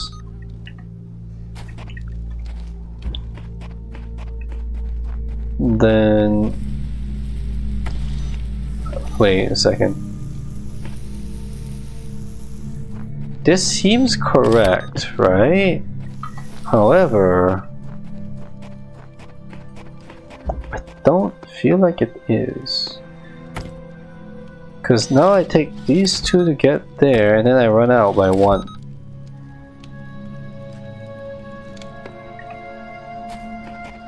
Let's just take a look, like just physically just check it out. Okay, so because we go through here and then we need one more. I could jam this from that room, but that doesn't help me, right? Oh, I can just use the jam to offset the timing and then I can find. Oh yeah, it's just offsetting the timing.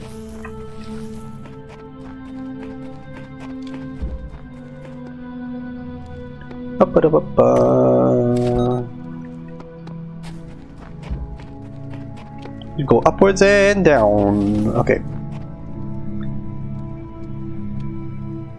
Is it going this way? Yes.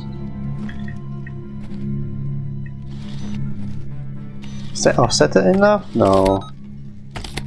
Like that? That may be. Okay. So now we bring this with me.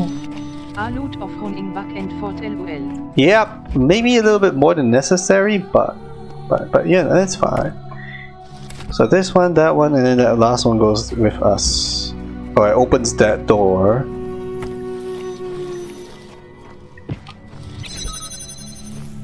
Then we go here. Okay, we went too close.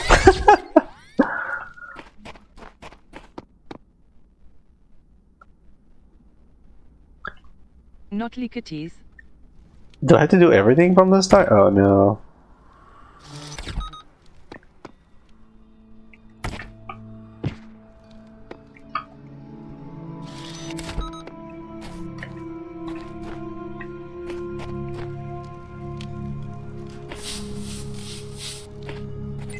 Huh.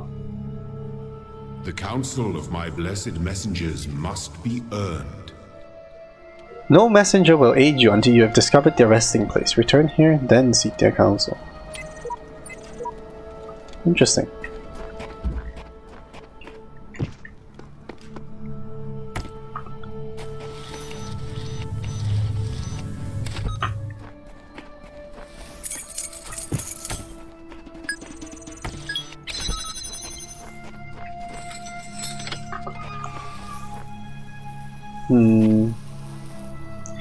Because I feel like, oh,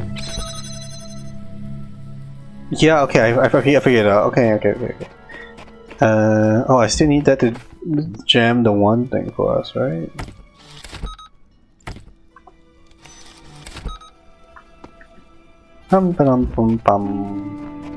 Because this being on this side of the wall, on the other side of the wall, will get me both of those, so I don't need it.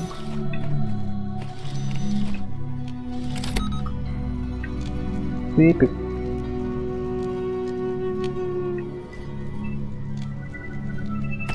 Okay, so what I need is this to be opened by that.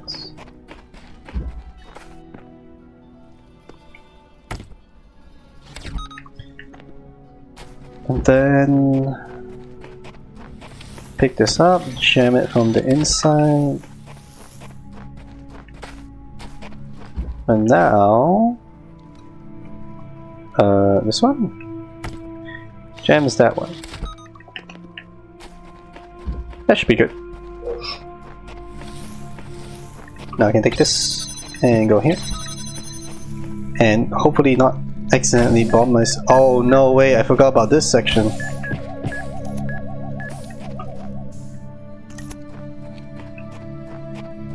Can I just go? Wait a second. I can! Boom! Totally wasn't worried at all. Totally fine. Okay.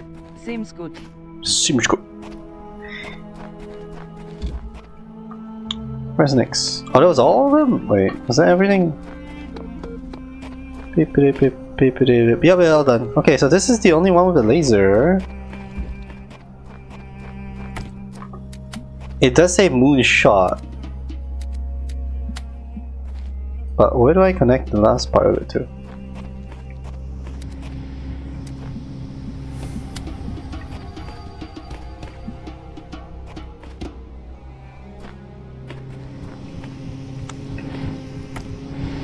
Up.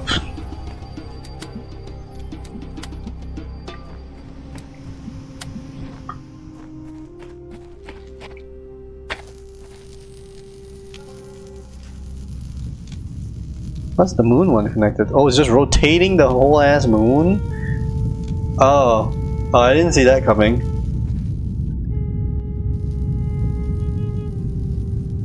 And then what? Is it just gonna get cut into... It's still rotating. Wait, it's not even a full moon? Huh?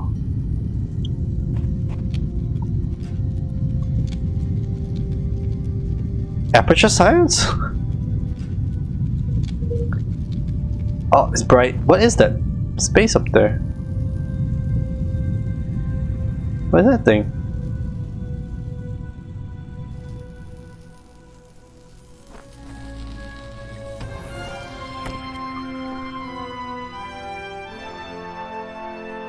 There's a dot up there. Oh, it's so bright. Ow. Okay, and then you said something about the key goes... Music just changed. Something about the key that I got here. Man on the moon.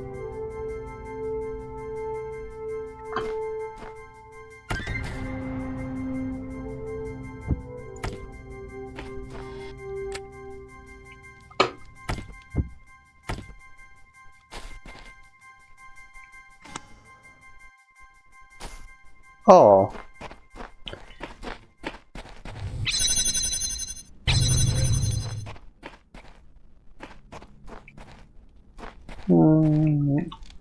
What is it? What is that thing? Why did I bounce though? Yeah, I bounced.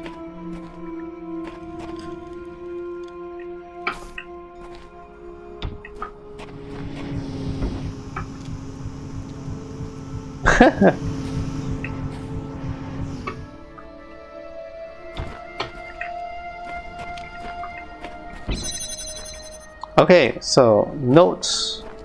Don't need this box for this.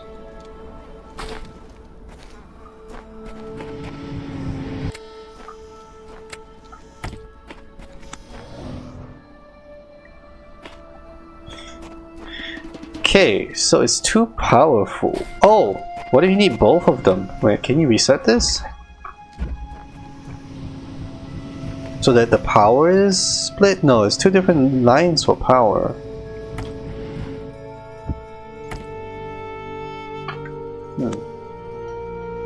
Because you go over. And here too. Wait, can I put this like that? No.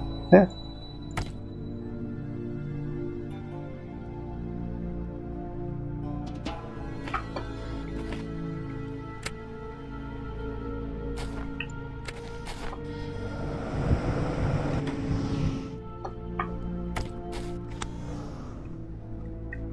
I'm bouncing! How do I stop it from bouncing?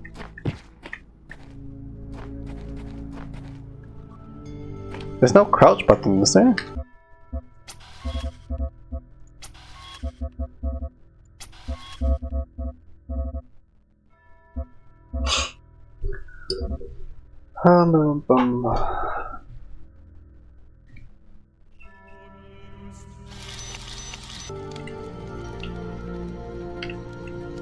Oh.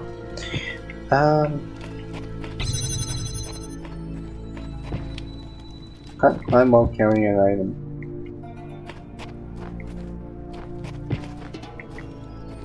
How do you get up there then?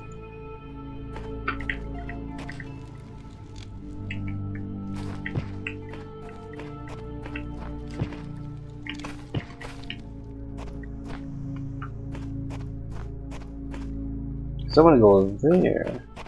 Yes, with a little practice you can climb up.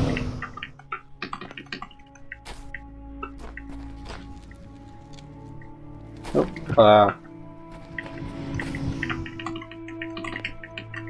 Yeah, you can. It's angling.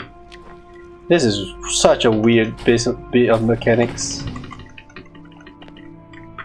Ah, I messed up. I had it. Alright. I think you just jump and just face this way and just... Where? How did that happen? Okay. I may have gone too far. In the beginning were the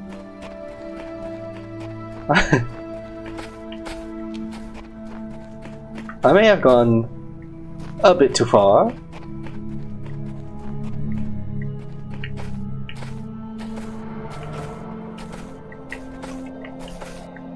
Wow, look at all this stuff. In the beginning were the words, and the words made the world. I am the words are everything. The words. Words. Hence you cannot go forward. The words. The beginning. Boom, boom, boom, boom. Okay.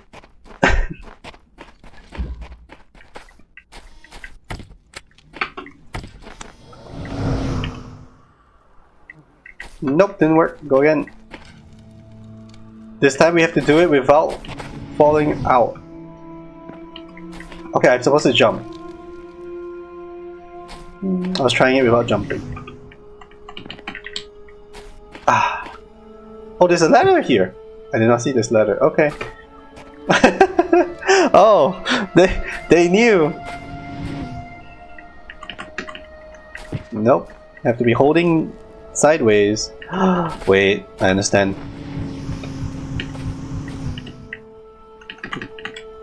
Oh, there's too much. Too much.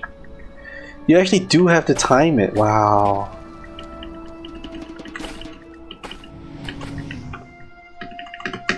Nope. Oh yeah, this just walks forward. Okay.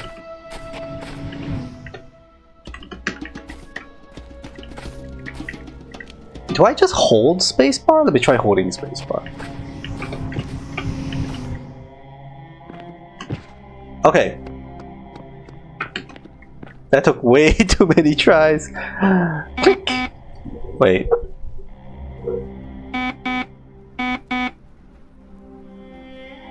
Insert key, pull handle, watch. Did I drop the key when I... Oh. Oh, here we go again. Oh.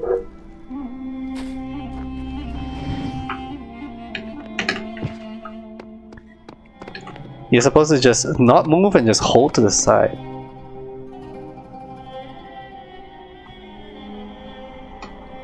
Where is the...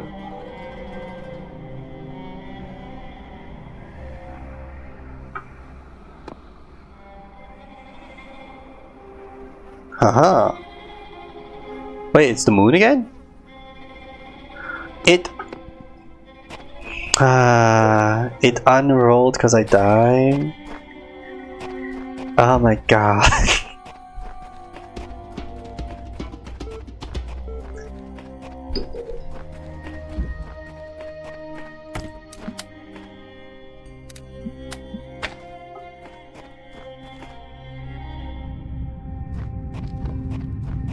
Okay, it's doing its thing. We can read some of these paintings. The tools to overcome this place have been provided to us. We need only learn how to use them. Imagine learning, am I right?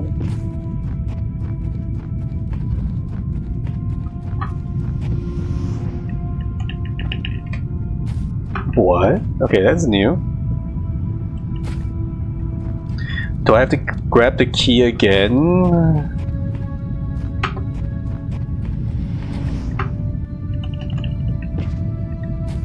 That's fine. No, the key's inside the machine, okay.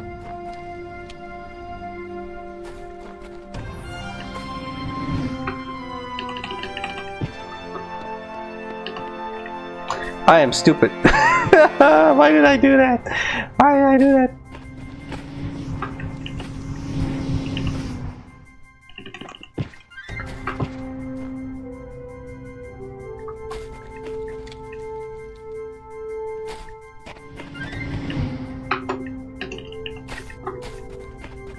Ah!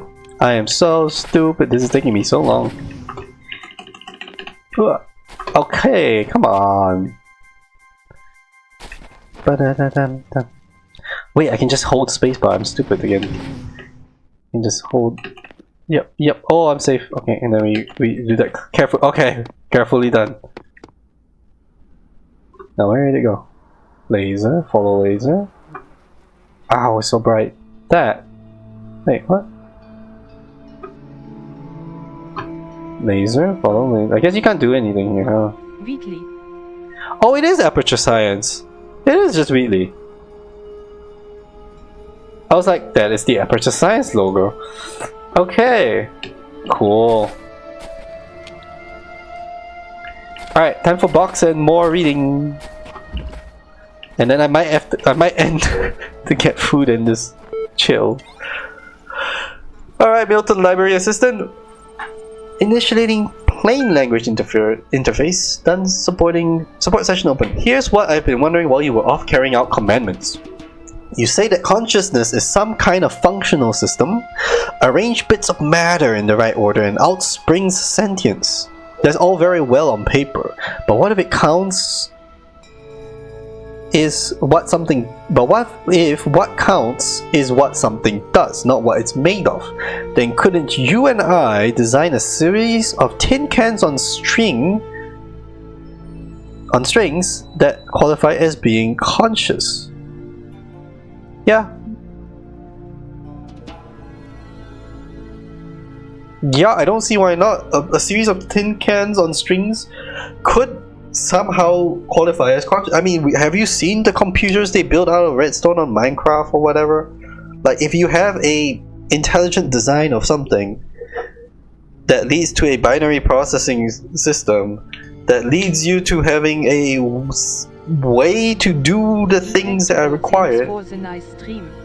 Hey, thanks for coming by. Thanks for the interesting. Oh, thanks for helping with the moon thing as well. And it was a fun conversation. And have fun with the Bulgarian. Whatever that means. I'll be ending after this bit. I'll be ending after this as well. It's okay. It's all good. Alright. Yes, naturally. I think so. What a bizarre. I'll send you a notification when the signposts start complaining. Seriously though, are the tides in the ecosystem sentient as well? Any organized system qualifies? Any organized system. Well, I didn't say those were sentient. Yes, so the word sentient, having sentience, as in having an ability to think for yourself about things, right? Like something along those lines is what sentience is.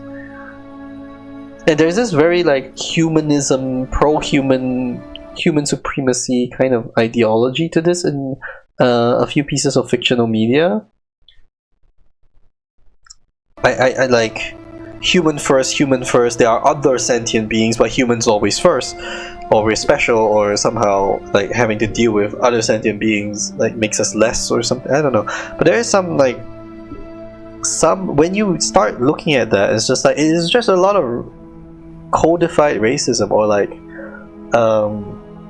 analogy to racism, because like at what point does a difference in sentience make to beings that care about just having like just being beings, right? Like they do this differently, they do that differently, they live in this kind of a society, but they are sentient and they are sentient, and there's no questions to be made past that.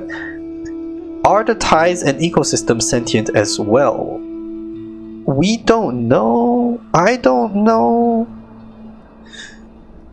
I feel like sentience requires actionable capability and not just a passive system. So like the tree is a passive system, so it's not sentient because it's unable to act. I know not the deceiver. Do not think I know not the deceiver. His wisdom is hollow and born of despair. Wisdom hollow and born of despair sounds so cool though. Have faith in me, and his Petty petty illusions illusions will will fall away like nightmares in the morning's morning's light. light.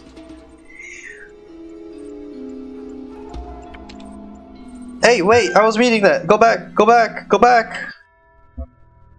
I didn't read that yet.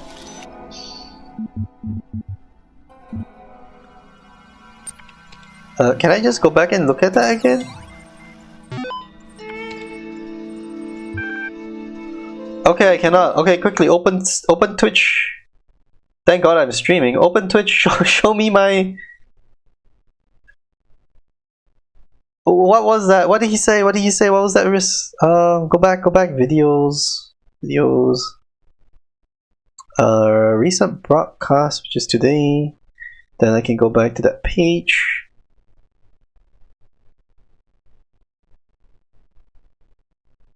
Okay.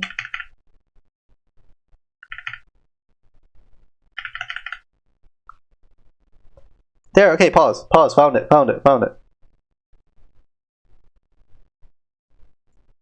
Game was very evil. There. Yeah, just bear this for a second. Okay, that's all very well on paper, then yes, naturally. Now you're pushing it too far. I'm relieved that are at least some restrictions on what you're prepared to believe, and of course the alternative accounts are all so ridiculous you'll be forgiven by any reasonable observer for choosing the best of a bad bunch. How consciousness can be so intimately familiar to you and so obscure, I just don't understand. Don't mind him. He's just worried that if you ask too many questions, you'll start to see through his shtick. Stick with me, and the sky will quite literally be the limit. At any rate, I'd like you to think a bit harder about all this and get back to me. I'm sure there's still progress to be made. Okay. The sky will be the limit, as in we are dealing with a sky that is the limit? As in that is a clue? I don't know. Science is magic. Because I do think that some science is very magical. Like, if you can understand it through the science and still think that is magical. Like, I don't find it contradictory to consider a lot of science as magic. Okay, though the term science has only meant what it does to us for around 600 years, its practice far predates the name. There is evidence pre-Aristotle which indicates soothsayers, mystics and the like may have employed basic scientific methods to predict the future and confound their benefactors.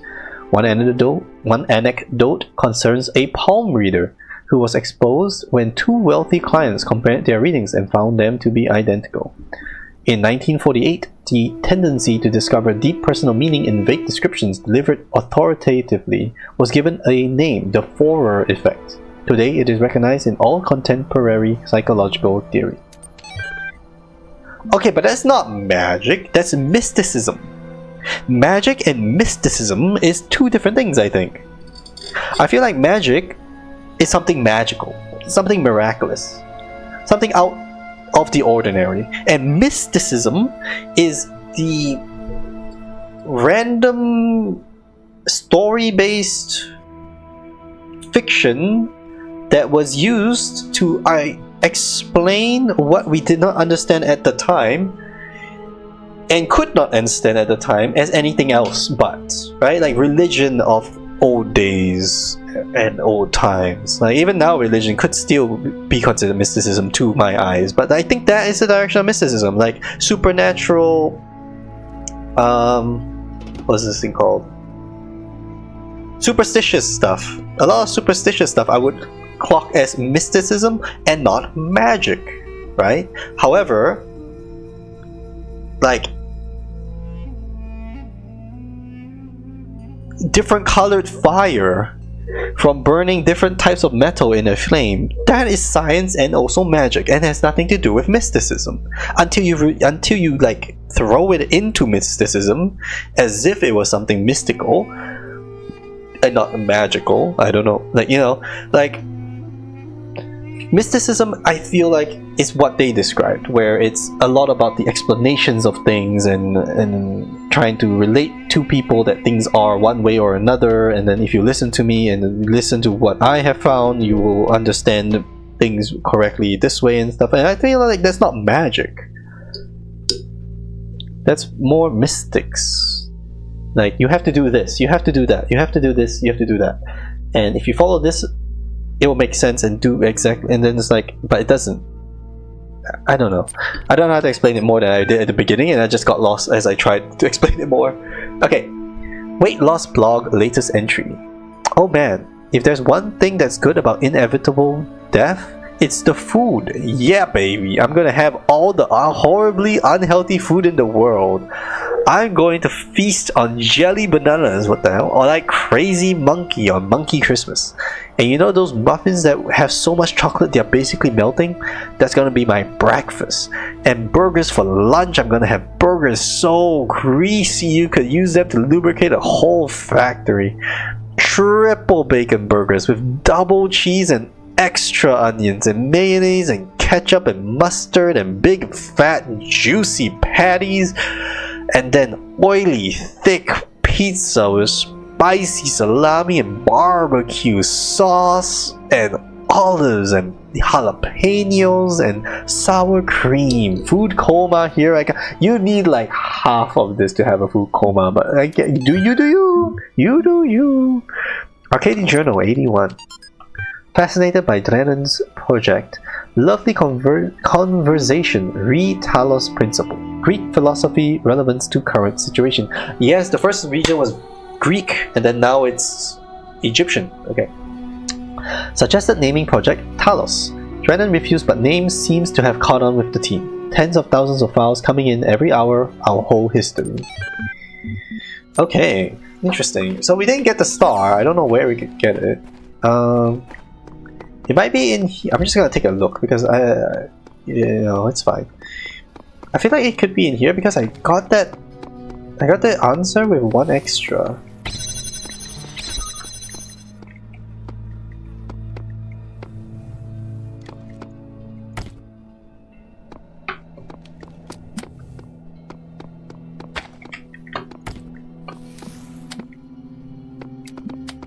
Bum bum bum.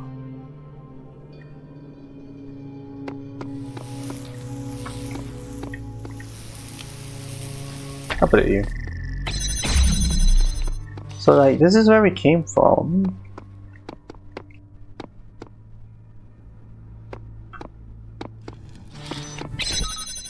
This is our exit.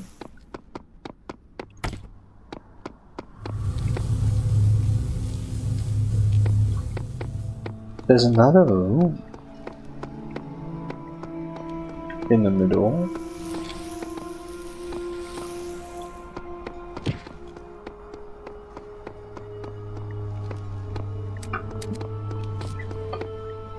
I don't know what I'm doing anymore.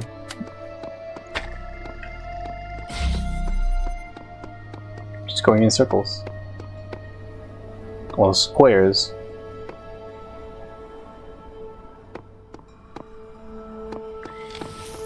Don't know. Like, it feels like there should be another, like, thing here, right? Maybe that's what the jammer is for. Jam a whole wall. No.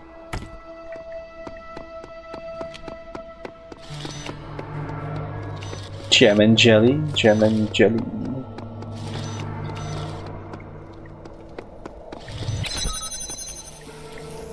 Oh yeah. Come here. Nope. Okay. That's it. We did 2 levels today out of all of them. We were way faster last time, but we got very caught doing that whole conversation. Oh, there was this to read. Hello.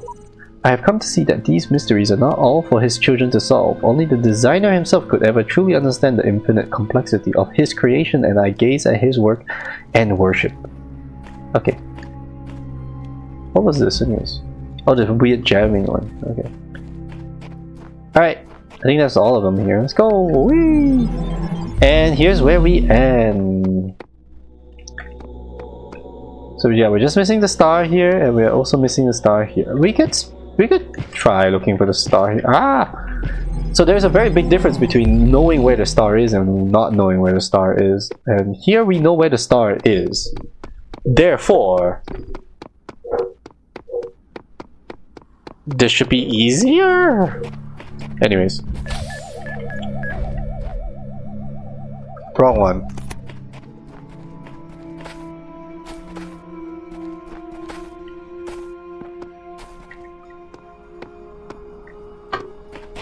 Was it here? Something about a star, yes. Come here. So... Can you shoot lasers through this purple thing?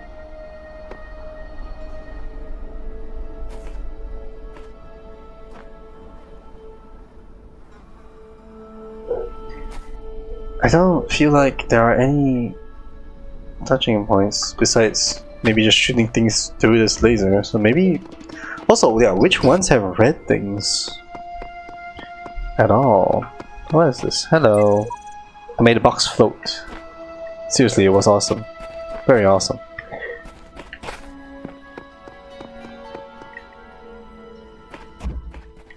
Window through a door. Right, so... Can I just... You can!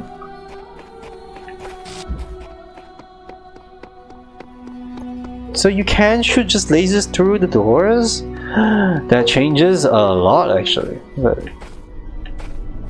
Because I've never considered to do that. And yeah, it makes a huge difference when you know how to do the like know where the star is. At least in my mind, like if I know where the star is, it makes a big difference. But yeah, we did a star today, and we did a conversation that was like fucking stupid long. And I think that's it for today. I'm gonna end here. I'm gonna get myself some food, some more water. There's a lot of talking. And go to the toilet and stuff as well. Like, gotta be human. Anyways, thank you for coming by, everyone who joined in. I saw you, Mango. Although I don't think I directly addressed you, but thank you for your comment, Mango. Oh, I did respond to you. I didn't like directly talk to you though. Okay, let me go find someone to raid. So first, let's check if there's someone else streaming Talos. Somebody is.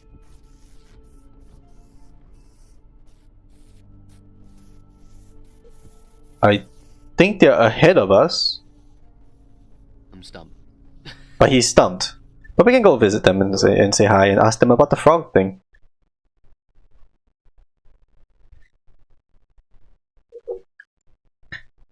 Okay. Boom. Raining. Boom, boom, boom, boom. So bye, bye, bye, and see y'all later.